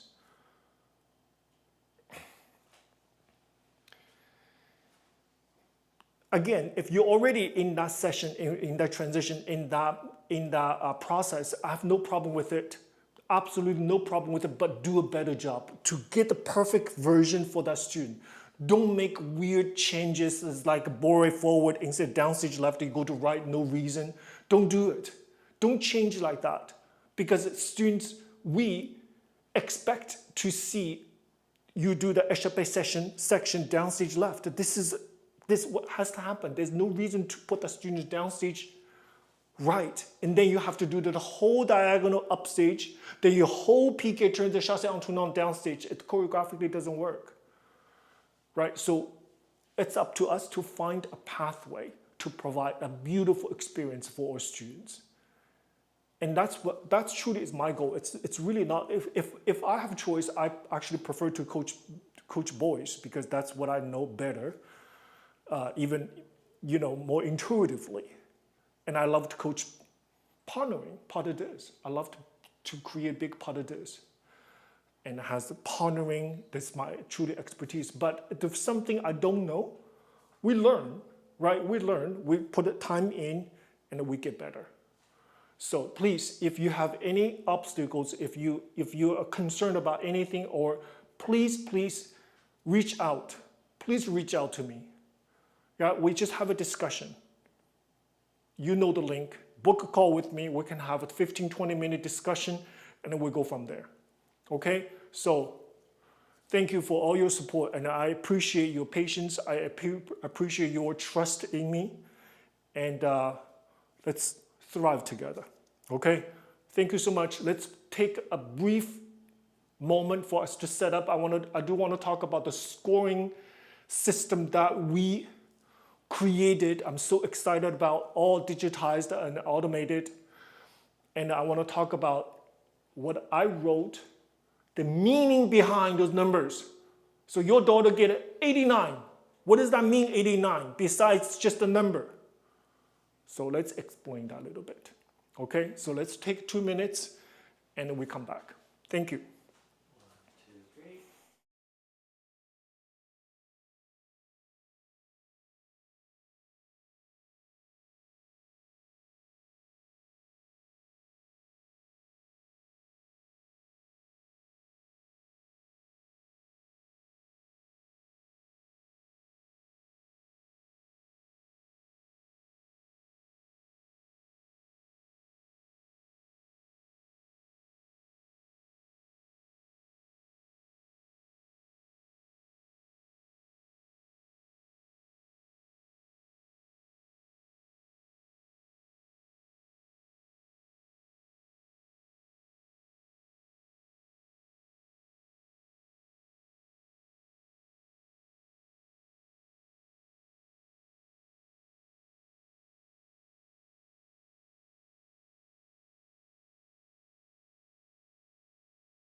Hello, everybody. We're back. Thank you for staying with us, and hopefully, I hope everything we're doing today is somewhat supporting, helping everyone, and it gave me a chance to talk through as well. So now I created this. I call it the competition assessment pyramid. So it's DuCon and do compete is going to be 100. 100 type of rubric for 100. So be 100 will be perfect. So that's kind of rubric we go. Some competitions like a 5. Like 5 is equivalent to 100. 3 is equivalent to like 85 or 80, something like this. But I feel like I like this 100. It's better. So oftentimes YGP has a pretty elaborate area for jury member to write all notes in there. So technical and artistic, right? So artistic involving overall artistic feelings, including music, costume, artistry, everything, the technical part and artistic part. And then oftentimes YGP is jury member is really encouraged to write. I mean, I was told write as much as you can. It's needed. It's absolutely necessary because, as I said before, parents and the teachers, they pay for this. What they pay is not just for you to give a number, 90. It has to have a meaning behind what does that mean, the 90. Where 90 could be, for some teacher, it's like 100. Nobody get 95 because 90 to me is like the top, right? But so for some teacher, 99, 98 is the top. So we have this 8 to 9, the number differences. I have recently, 3 weeks ago, have a mother showing me the score. One jury member give 94 or 95, as high as that. Another give 89, huge. But you cannot fault to the one give 89 because the one give 89, maybe to him, 90 is like 100. 89 is like a really high. But it's going to affect the total number. Okay? So what I like to do here is in do compete or competition is provide first layer is a generalized description behind those numbers. So then you say, well, Mr. Du, where do you, so my daughter is individual, but how do you say if my 85 is the same with another student next to me getting 85 as well? This is where I believe my experience of many years of teaching, coaching, and the judging coming in place. I figured it out. A student, let's say, I will give from 80 to 89 this block. From 80 to 85, this block, generally, so this is, again, generalized, it's not individualized because all jury member at do compete would write something individually for them on top of this. So this is just the first layer of feedback. Basically put a face behind the name, right? We have a face behind the name, not just nameless, faceless name. We have put a content, put a substance behind those numbers. So I categorize in 3 things, 3 different areas to be adjudicated. First, technical execution. Execution. Technical execution. Sorry, say it again. Technical execution first. Second, musicality and artistic expression. Basically, it's called artistry. But artistry, the music is a big part of it as a student. So musicality and artistic expression. Second point. Third is stylistic awareness and character development. That's my 3 areas of assessment. Each assessment, let's say, technical execution, I will have area of focus. So after I describe from technical execution part of this 85 number, I provide the ways to improve it. That's most important. This is literally our contribution to this. So we don't just provide an assessment, we also provide a way to improve it. What can you do to improve it? Area of focus. This is the focus area that you need to continue to training from this moment on to shorten the gap, to cover up the shortcomings, and not cover up, but to improve the shortcomings. So each category, technical execution, have areas of focus. Musicality and artistic expression also have areas of focus. That's how you improve it. And stylistic awareness, character development also have character of focus.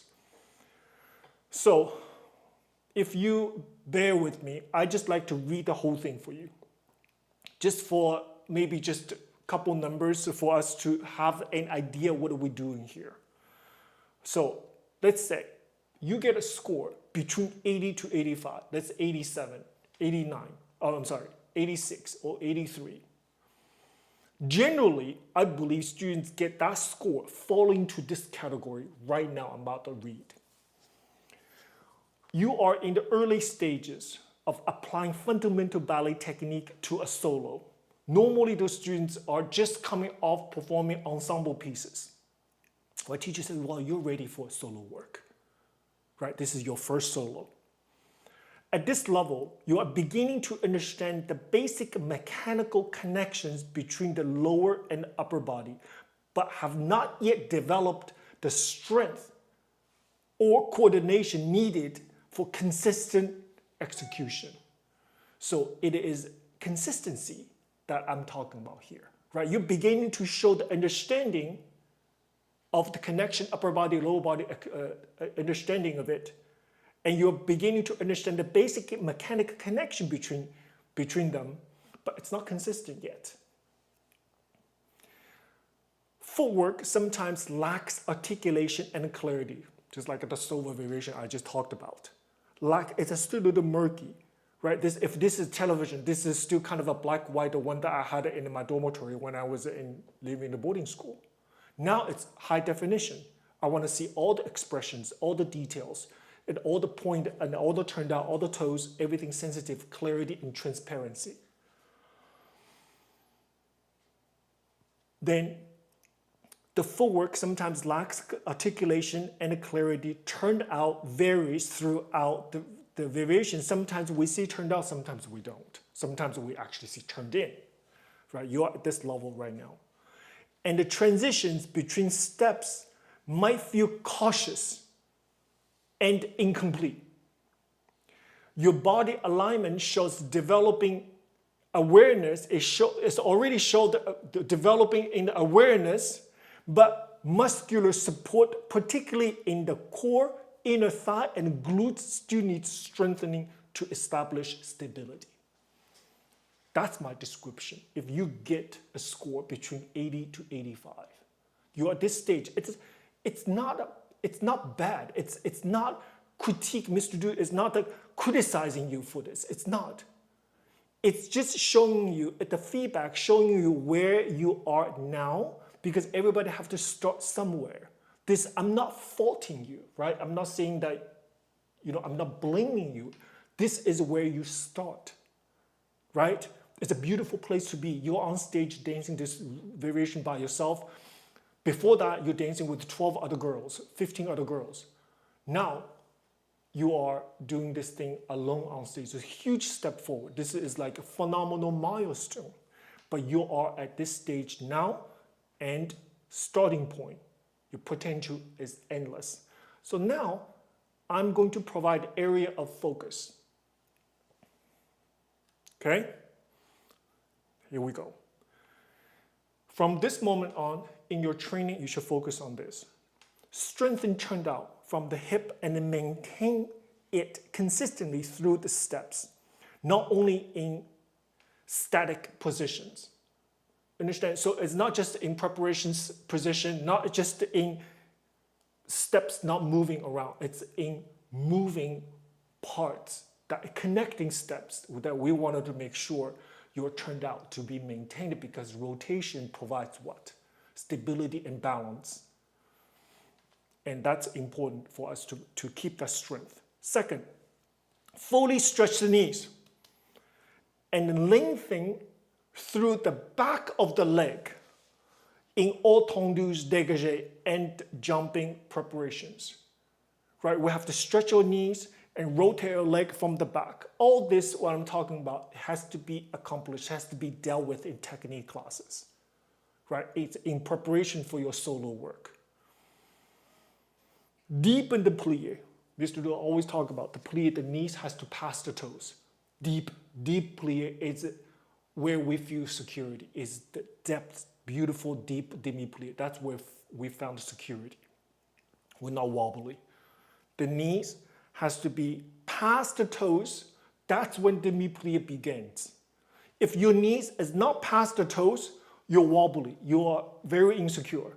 The minute my knee past the toes, when I do demi-plie, we're in good place. Right away, you feel security and comfort and stability. To create better shock absorption. So when we do a jump, you need the deeper the plie, the comfortable it is from a big jump. So we don't feel like a land on our hips and land on our heels. We land on our beautiful demi-plie. And it also deep demi-plie also create power and coordination. Okay, so this part is truly talk about the quality of the demi-plie. Improve the spatial awareness. This is something I see all the time. When your first variation on stage, this stage can be like infinity. It's like this space is like enormous space, like a sea. It's like you can't see from one end to the other.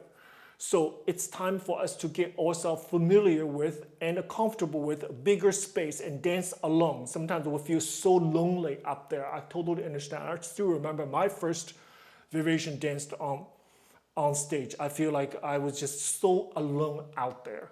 So we have to improve the spatial awareness, know exactly where your body is facing and how direction changes influence choreography. So we have to map out. You hear me always talk about it. It doesn't matter big stage, small stage. We have to map out where exactly you start.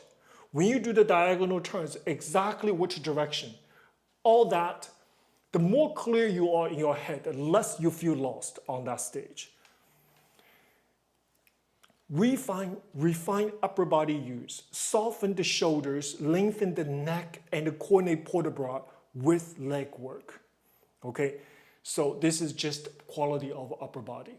The energy through your back and follow through with your arm movement and make sure all epaulement is in perfect space. And after all, ballet is about upper body. It's about port de bras. So refine those beautiful passages with your upper body, not just worry about the turns and the jumps of your legs. That's why I use the word refine. You have refined upper body use. Last one, incorporate basic strengthening. So this is a supplemental exercise that you need to do in addition to your technique class and variation coaching. Incorporate basic strengthening, basic conditioning class, Pilates, cross training if you have to, but for the babies, for the child, it's just Pilates conditioning class, yeah? And to support alignment and endurance. Right? Endurance is another thing because we cannot go to the very end of the variation. We're completely so tired, we cannot even see straight. We don't feel our legs. You have to have enough stamina to do the whole thing by yourself. And in my opinion, the evidence for you to have enough stamina is run 2 times. That's the ratio I believe it's needed for you to run once properly on stage. Because the adrenaline, the excitement, it's going to exhaust more of your stamina, more energy when you dance on stage. You always want to feel like you want to jump higher and have better balance. That's going to use more stamina than normal circumstances when you're in the studio. So my idea is run once, take between 15 seconds to 20 seconds break. 15 seconds just for you to go back, Where you start in the beginning of the variation, take a deep breath, start again. If we can run 2 times consistently, you can ensure that you have enough stamina to run it once on stage. This is my school. This is how they do it. I said, bear with me. This is just one. And this second one is musicality and artistic expression. Okay, so this is the rubric. This is the description of your score. You demonstrate a basic ability to follow the tempo. So you can understand the music, you can follow the tempo fast and slow. And the timing, great, which shows strong potential. There are moments where you connect emotionally with the music. There are moments with the emotional, artistic feelings to the music. But those moments are inconsistent or faded when technical difficulties increases. You understand? When you are feeling very secure about yourself, there's perhaps the steps that you feel comfortable with. You have very beautiful expression, beautiful epaulement. But suddenly that faded away because there's a turn coming. And there's a big jumps coming. Suddenly I see students completely back to another person. Then after the turn's over, they become their beautiful little angel again. Right? So it's inconsistent now.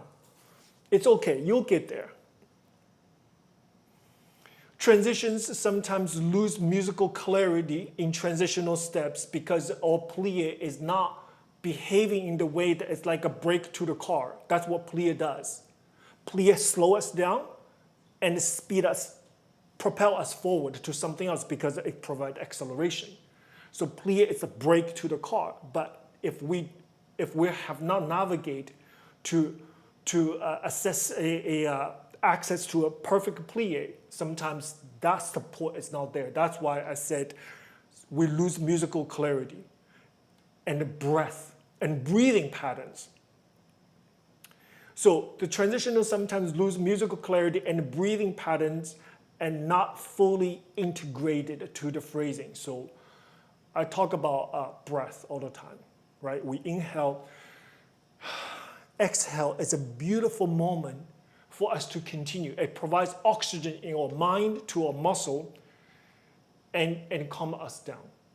But if we're still worried about the technical expectations, sometimes we lose breathe on stage. We held our breath too long. So we have to fully integrate our breath into the movement. So that I always see young students, first time on stage, I don't feel like they breathe at all. I feel like they hold their breath and it shows the movement quality. Now, area of focus. So this is the area that I feel generalized in students in this category needs to do. First, verbally count the music. Can you verbally count the music the entire time? 1, 2, 3, da da da da da da da da da da da. Can you count 1 and 2 and 3 and 4? Right, we have to count it out. Sing it even better. Even better if you can sing it. Because if you can sing it, it's better to feel the music when you can sing it. Verbally count the music, learn until rhythm becomes a second nature, right? The rhythm becomes second nature to you. So you're not forced to understand whether you're early or late. It becomes second nature to you. You have to understand music so well. Second, practice the variation using only upper body to prioritize coordination fluidity and expressive timing. So I prefer, while you sing the music, while you count the music, you do the upper body only. Do the porta bra. Da da da da da da da da da da da da. Upper body only. No legs. So you get that so beautiful, get that so perfect. Then the legs will come. I always believe that we have to train the upper body first, teachers. That's my opinion. That's how I like to do it. Upper body, get that out of the way, get everything comfortable with the music. Because upper body, you have to understand, the musicality in the variation in ballet is a designed, the left hand, let's say a piano, your legs is the left hand. Right hand, the melody, the artistic expression part, is for the upper body. So both parts need to connect, just like a pianist. Her left hand, or his left hand, and right hand, they're absolutely integrated. Just like lower body, your leg, with the left hand. Right hand is our heart, or soul, is what? That's where upper body is. That's where heart is. Right? That's where our expression coming alive. So everybody have to understand to mark the variation with the music, full port de bras, full épaulement, no legs first. That's how I think it needs to happen. Connect eyes focus. I've said this all the time. Your eyes. Eyes is the window of your soul. Eyes is a window of your soul. I can see students' eyes, and I can always feel how nervous they are, how happy they are, what the mood they're in. I always like to look at their eyes. I can see everything. I can detect the information. Data come through from their eyes. So eyes focus in the variation, basically it's a way to communicate who you are, what do you do on stage with audience members. So I don't like shifty eyes. And no matter how beautiful this dancer is, if her eyes are always constant shifty, it provides a very, very different feelings, and it tells a very inconsistent stories. So connect eyes focus with musical phrasing, right? My eyes has to follow where my intentions go, right? My eyes cannot show nervousness or inconsistent directional focuses.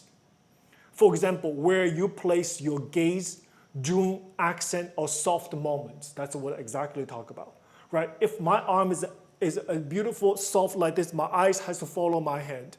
If my arm come up to allongé through, my gaze has to follow, be consistent with the direction of my arm. If this moment, I look there, it kills the variation. You can increase the quality of variation so much, and that you also can destroy it if we look around all over the place. And who's going to teach students that? You, teachers. Explore breath. Explore breath support to help with transitions and expression. So we have to teach students how to use breath in our technique class. I always talk about demi-plie, 1, 2, 3, 4, and that's an inhale right here. Now you do exhale. So oftentimes when we do allongé, it's inhale. So what we teach students, we cannot just say, breathe, and inhale, then exhale. We have to actually tell them exactly when and where to do it in the beginning, so they can feel natural. Through the training, they can feel natural. And again, it needs to be taught, not just tell them to do it and they will do it. So expression in connection with your upper body, with the music, and also the breathing technique to support that.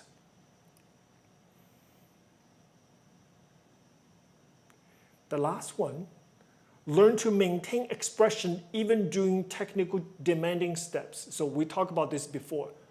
I often see students become someone else in the preparation before a period. They become something else. So we have to teach the students, make sure you have to be aware of preparation for the turn. It's a part of the turn. You're still in character, on stage. It's just a part of the steps. Not suddenly the stress of the turn takes precedent and take your character away. So that was area of focus for musicality and artistic expression. Last one, stylistic awareness and character development. That's the last one. So what I wrote, you are beginning to recognize the stylistic qualities of the variation movement choices show early attempts at portraying the technique. You're showing the desire and you're showing the understanding and want to portray this character that is not you dancing, it's the character, the role you're portraying. But the storytelling remain general and uncertain, in and out the character. The stylistic signature of the piece is visible in brief moments, but not yet sustained throughout the solo. Remember earlier, about 45 minutes ago, I was coaching Estrella's Black Swan. So I wanted her to have the character of Odile throughout the entire variation, not in a brief moments, but then become someone else. I wanted every step, every gesture, every motif, every breath she takes represent that character. So, and then yes, so it's a brief, sometimes we see it, sometimes we fade away. So this is something that from stylistic awareness and the character development point of view, you're at the infancy stage of creating that signature, but it has to be consistent. The area of focus for her, for this particular student, research the role. You have to research, like for example, Black Swan, who she is. Who is Odile? What's her story? You have to make up a story. I made up a story of this, right? I also talk to students. They have to create identity. What's her story? And I think that she might be abducted as well, but she turned into someone else. She gave in to the evil, the spirit. She became a part of it. She forfeited her goodness. She was an innocent, good person, but under that pressure, she became a monster herself. So I want to have the character development and storytelling for the students. But students, you have to be imaginative to give the life and blood to this role in which you're trying to portray. First, who is the character? Second, what is happening in the ballet at this moment? So when I explain to her, the prince is down here, you are trying to manipulate, you continue to lure her into your trap, right? So this is and everybody's confused. Everybody come here to celebrate the wedding, the promise, the engagement, the love for this, because he had sworn to the white swan, Odette, earlier, that I promise I'm going to love you, I'm going to marry. He made that promise. And everybody tried to witness who this person he made a promise to. So you have to understand what is happening in the ballet at this particular moment when this solo is being danced. What emotional state is expressed? Emotional state. Is it she's expressed sorrow and happiness, everything? We have to know, is this a happy moment or this is a complicated moment? If the choreography does not have a set story, Black Swan, we have the background of it. If just another variation, let's say in Paquita, number 5. So it's just a dance, right? I don't think they have a story for those particular variations. If the choreography does not have a set story of the character, identify the texture and the movement qualities.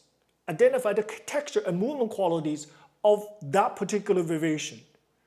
So the words we use, it doesn't have to be sentence. The words we try to get that out of you is this airy, is a light, fluffy, airy, or sharp, or lyrical, or confident, or delicate, right? So your job is choose 5 descriptive words, like this example I had.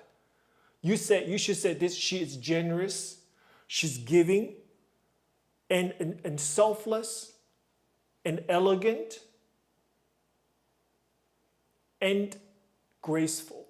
So those are the words that we have to have in mind to identify the character. If there isn't a story with a particular story with the role. Rehearse with intentional facial expression. So I don't believe students can just turn it on. on stage. You say, well, what's your facial expression? What is so we have to make sure the students have consistent facial expressions that are in line with her heart. It's genuine. I never believed I have to force to smile, force to do anything. But our facial expression should be the representation of what's in our heart, what's our feelings. That has to be consistent, right? So I don't, in a rehearsal, let's say you're at the final stage of putting this thing together. While rehearsing, doing the fold out in the studio, a student should connect with the expression, with their face. If they're uncomfortable looking at themselves in the mirror with a certain expression, cover up the mirror. That's when we have to cover the mirror, because they have to feel confident because there isn't a mirror on stage. And so this is and because if the students say, well, I will do it on stage, sometimes it's like, I don't feel this, just a rehearsal, but I will smile, I will do something on stage. That's not true, because they will distract themselves with another layer of focus, right? They have to feel like they have to act, they have to feel like I have to smile, I have to do whatever with my face on stage, and it cannot happen the first time you do this on stage. So it's your job to make sure rehearse with intentional facial expression, not just neutral concentration, focus on the technique. So, generalized speaking, this is for a junior level, everybody, junior level, this is a detailed adjudication feedback for a junior level, score from 80 to 85.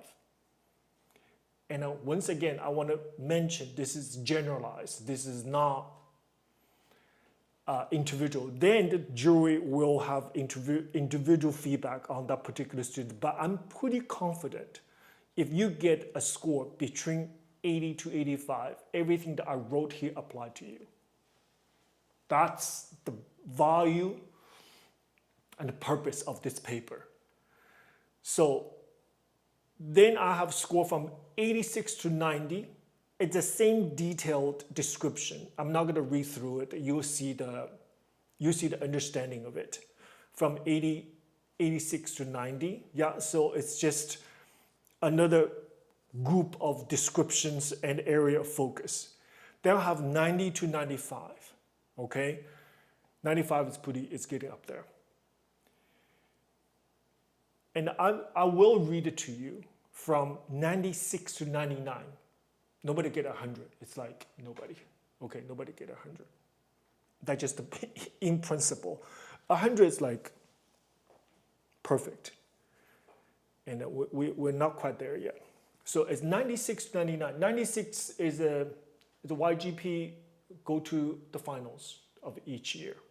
You have to get a score 96 and above. So I'm just going to read this to you. Here, if you're a student getting a 96 and above, I have given student 98. I think this is the highest score I have ever given, is 98. I don't think I ever give 99. I don't think so. 99 is perfect. Okay, it's perfect. 100, it doesn't really exist. So I have given a 98. So this is for, if you get a score, it's like between 96 and 99, this is who you are. You exhibit exceptional technique, artistry, and consistency for your age.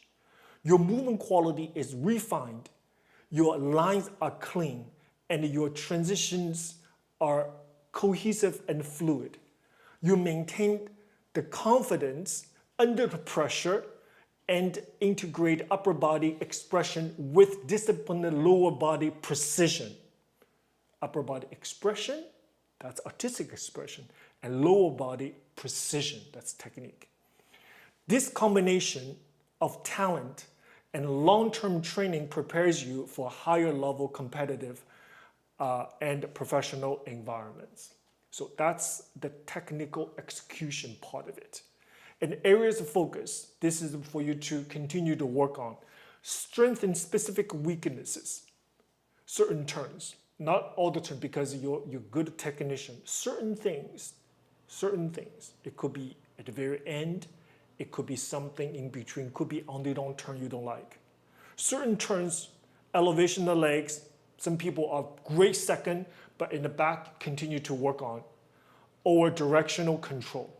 Okay, so this is the things that you're already doing so beautiful, but continue to work on those. Improve control of extensions to maintain height, turnout, and stability in all directions, right? So you have high extension. Now I want you to have more control over all directions to maintain turnout and stability in all directions. Maybe you're good with one direction, but not as good at the other. So I want you to be all perfect.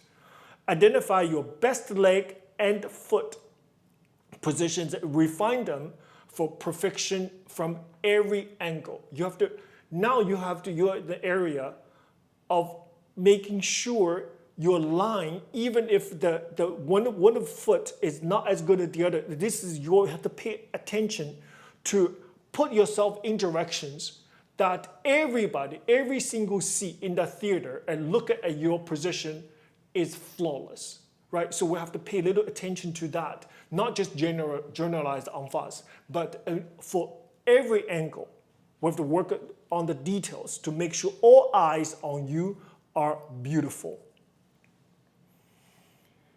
Build the stamina by running the variation twice consecutively with 20 seconds of rest. So that's what I was talking about earlier. Maybe you showed a little bit of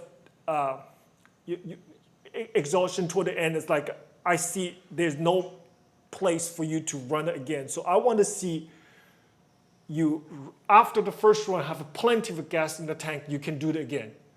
Right? I want to see that kind of power and that kind of endurance. And then focus on absolute consistency.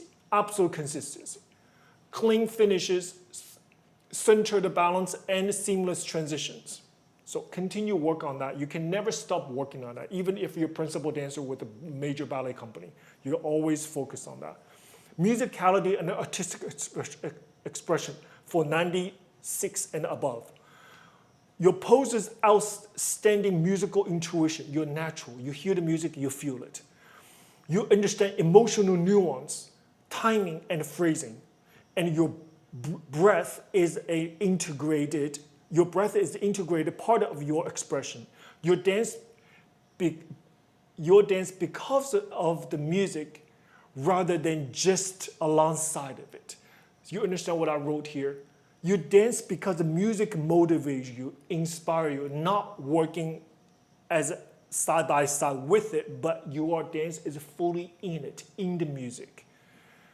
Showing deep emotional intelligence and artistic sensibility. So I already see that. I already see your emotional intelligence, maturity, and along with artistic sensitivity to the movements. Area of continued focus.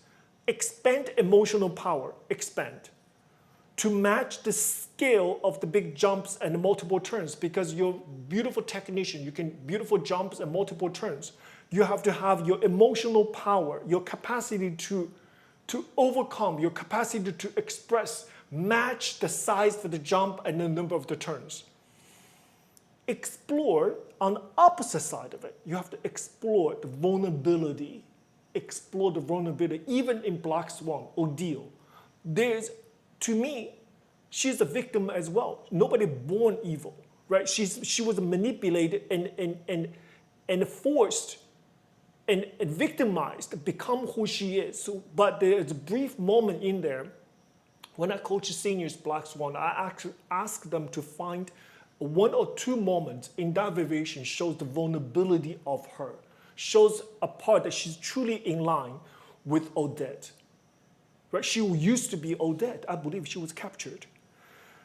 Explore vulnerability, softness, and risk-taking to broaden expressive range. So from power to beautiful, big energy to match the jumps and turns to vulnerability, the softness of it. So from this to that, bigger the range, the better the artist. Okay, so that's your artistic range and technical range. Hold balances with emotional conviction rather than hesitancy. So you have conviction for everything, even something didn't work out, but you still have the focus and the power to present yourself in a very powerful and not powerful, the consistent. You're confident that it's working. Even if things doesn't work, you never show the weaknesses to us. Take interpretive risks without delaying the musical timing. So you take the risks, you hold the certain balance to the absolute very last second, and then you move on. So you show the idea, the ability to manipulate the music, right? We're asking a lot. But you're getting a 96 to 99, right? So this is what you need to do at this moment. Last, stylistic awareness and character development. You have developed a personal artistic identity. It's like that's your style. And presented confidently, you are emotionally intelligent and versatile, comfortable portraying a wide array of characters. Your acting is sincere and persuasive, supported by clarity of intention and a deep understanding of the role and the role's physicality and energy. So this is something that let's say when you do Esmeralda, I believe it. I believe there's Esmeralda in you. Even you're completely not. I'm not like that in the personal life at all. I'm not completely not like that. But you are so mature, you're coached so well, and at appropriate age to do this. And of course, it's a special, right? It's convincing. Perhaps you're like 12, junior level is between 12 to 14. So perhaps you're 13, 14, you do Esmeralda, and I'm convinced it's believable. Whether that's you or not, you have the ability to do it. Area of focus. Deepen artistic maturity through personal enhancement. What is that? Don't just spend all your time in the studio working on those things. How about reading? In my school, I have a library. We have books, and we're very much encouraged to go to library and read the books. Read history and a biography of dancers. History book. You read where ballet was developed, what happened to you in Europe at that time, and what was the lives like, what is the environment in which ballet was developed. And the biography of the dancers. So this is a very important biography of famous dancers, and they show you how they got into dance, what are their obstacles, the drama and the trauma they experienced, how they overcome those difficulties. Everything. Biography of the dancers, famous dancers. Listen to classical music. Now I express here classical music. You have to listen classical music. I believe classical music does something to your soul, does something to your heart. Not necessarily immediately, but over time. Because you are dancing in classical ballet with classical music. It's important for your body to develop the understanding, for your mind, for your ear, to have the intuitive understanding of the music. It's important. Listen to the classical music. Watch full-length ballets and the multiple versions of your variation. So whenever you go to the theater, I do believe you say, well, I look online. Yes, it's important. There's the resources there for you to access, but also whenever you have opportunity, you have to go to see a live performance, right? So when you go to the theater, see a live full-length ballet is a completely different experience when you see this ballet on your laptop. In my school, I was bused to theater almost every other weekend to see the ballet company is in season performing. And I fell asleep all the time. I told you, and I was just like fall asleep, and when with the guide variation, I wake up, and then to see the variation and then fall back asleep. But I was 9, 10. I was exposed to that environment. I watched a lot of ballet performance in the theater, live performances. Study other artistic form. Maybe learn to play piano or learn how to paint, because that will broaden your range, your thoughts, enrich your intuition and understanding to a role, right? So obviously, study instrument help us to have a better musical understanding. But what about painting? Yeah, the textural thing that we talk about in ballet, it helps a lot with have a painting understanding of it, right? Drawing, wonderful way to calm ourselves down, but also it's almost meditative. I love drawing. I love calligraphy. When I was in school, I learned how to write calligraphy. I love it. Continue exploring roles with contrasting personalities and emotional depth, right? You can be Giselle one day, maybe try next time, try Black Swan, right? It's a complete two different characters, and to see how you fare. It's about experience, about to get yourself involved, and to see your technical, also emotional, artistic depth and range. You are at this moment now, okay? And use research to enrich nuance and suitably, the subtlety, subtlety, and authenticity in your performances. Those are the things that we needed to focus on. The nuances and subtlety and authenticity in your performances. So this is in line with everything that we talked about earlier, and I think it's important for us to work in that area beyond just the technical innovations.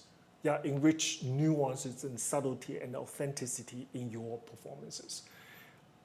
So this is how I feel about a person, a student getting a 96 to 99. And that score, to me, it fits with that description. Normally, we see somebody is very gifted, and there's still areas for them to work on, and this is how I feel about it. So, and I showed you from the 80 to all the way to from one end to the other, and everything in between, and has their different things that for them to work on. Okay, so that's the value of scoring description, and that's for junior level. I have another set for the senior level. So everybody have any question, please write in the comment section.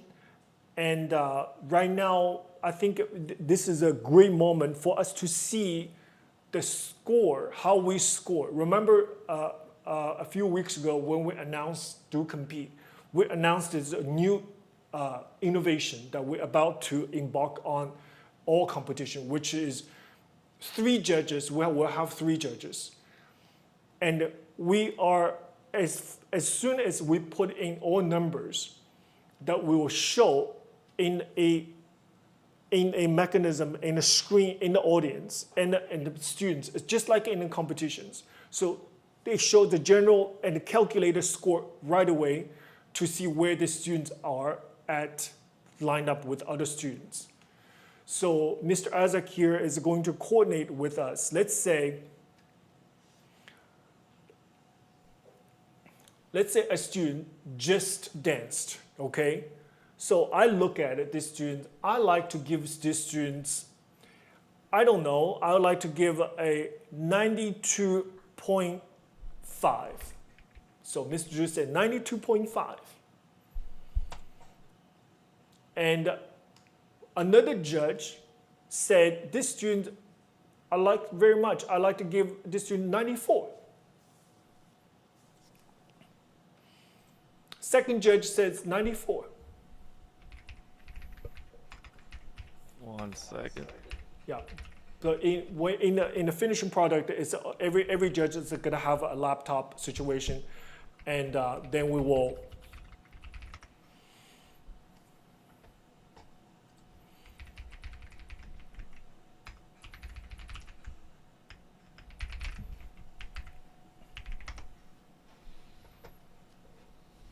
You said 94?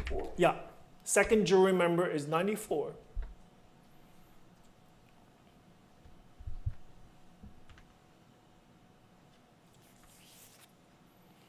Yep. Shall Josh, I? are you going to show the Now scoring. Okay. There you go. So do you see a generalized number? Yep. You see the combined number 186.5.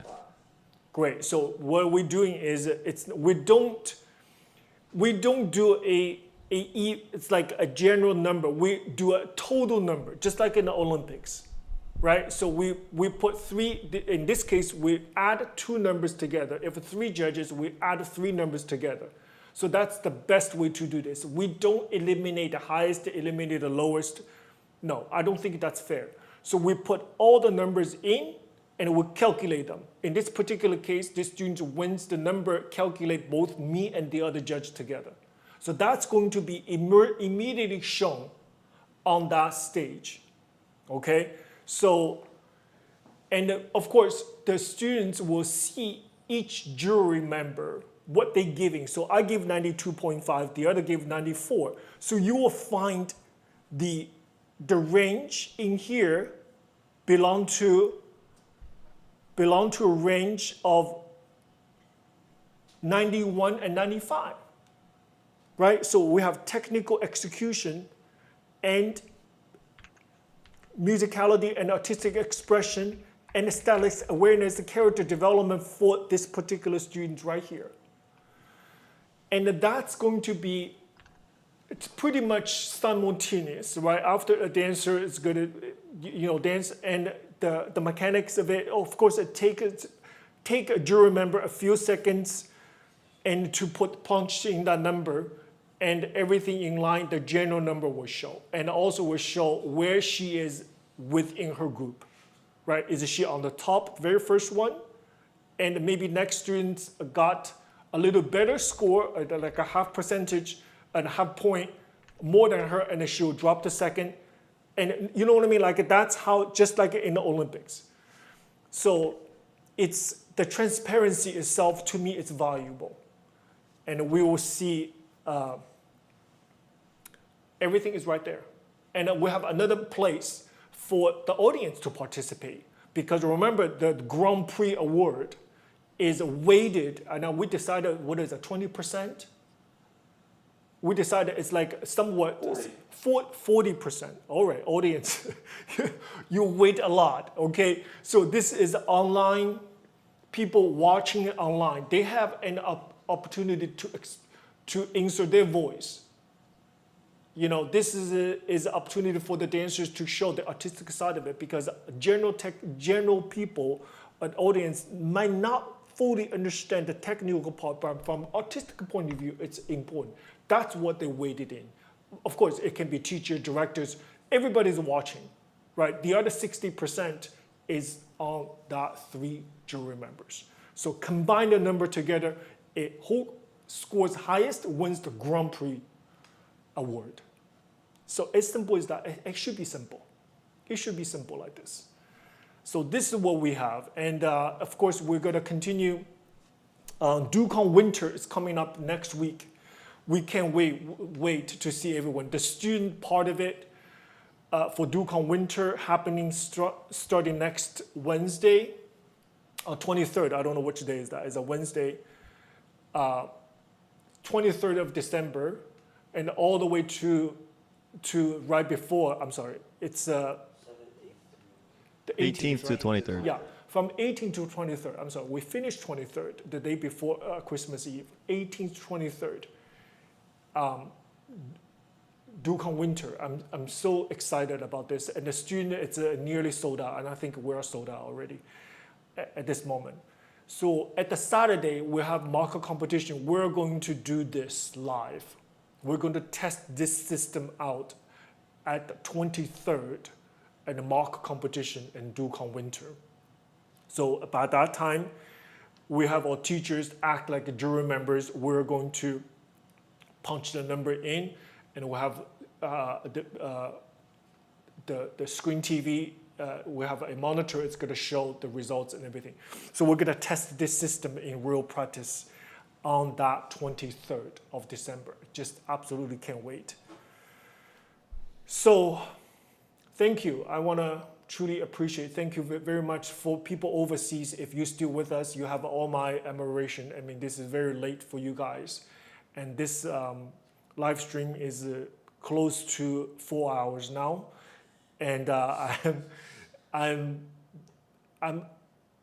want to be anywhere else but here. I tell you, seriously, give me a little break. I can do another 4 hours. I mean, this is just how crazy this is. Because I love have a moment with you guys, and this is a moment of expression for me. You know, I'm no longer a dancer. You know, I danced for 20 years, so it was very much a part of my life. But right now, I feel my voice, my energy, my purpose is in teaching, in coaching, in a supportive role. And I cannot be happier. It took me many years to get to this moment. So this is something I wanted to do. And this is helping people support teachers, families, parents, students, and the ballet form in general. I feel this is my calling. I feel this is my responsibility. And I want to take this opportunity to thank everyone to continue to support me and trusting me and reaching out to book those calls with me. And we can talk, as you know, a lot of times we don't talk like this. We talk, I'm in the parking lot, I'm picking up my daughters from the performances. The other day, I talked to a beautiful mom on 12th Street, 4 blocks from the White House, on the street, very safely. I parked on the street, and we had an incredible, engaging conversation. I think she was in the car too. So this is where we're coming to, and I cannot be happier. And I want to also take this opportunity to thank the RDBC DuCon team. You know, behind the scene is a lot of work. We integrate 3 platforms into one. And Mr. Josh slept here in my house last night because it takes a lot of time to put this together. And we have Mr. Isaac with a newborn in his arms and working, you know, with us. And I cannot be more grateful. And for all these people behind the scene and in front of the scene. Let's thrive together. Thank you again for spending time with me. And until next time, take care. Thank you so much.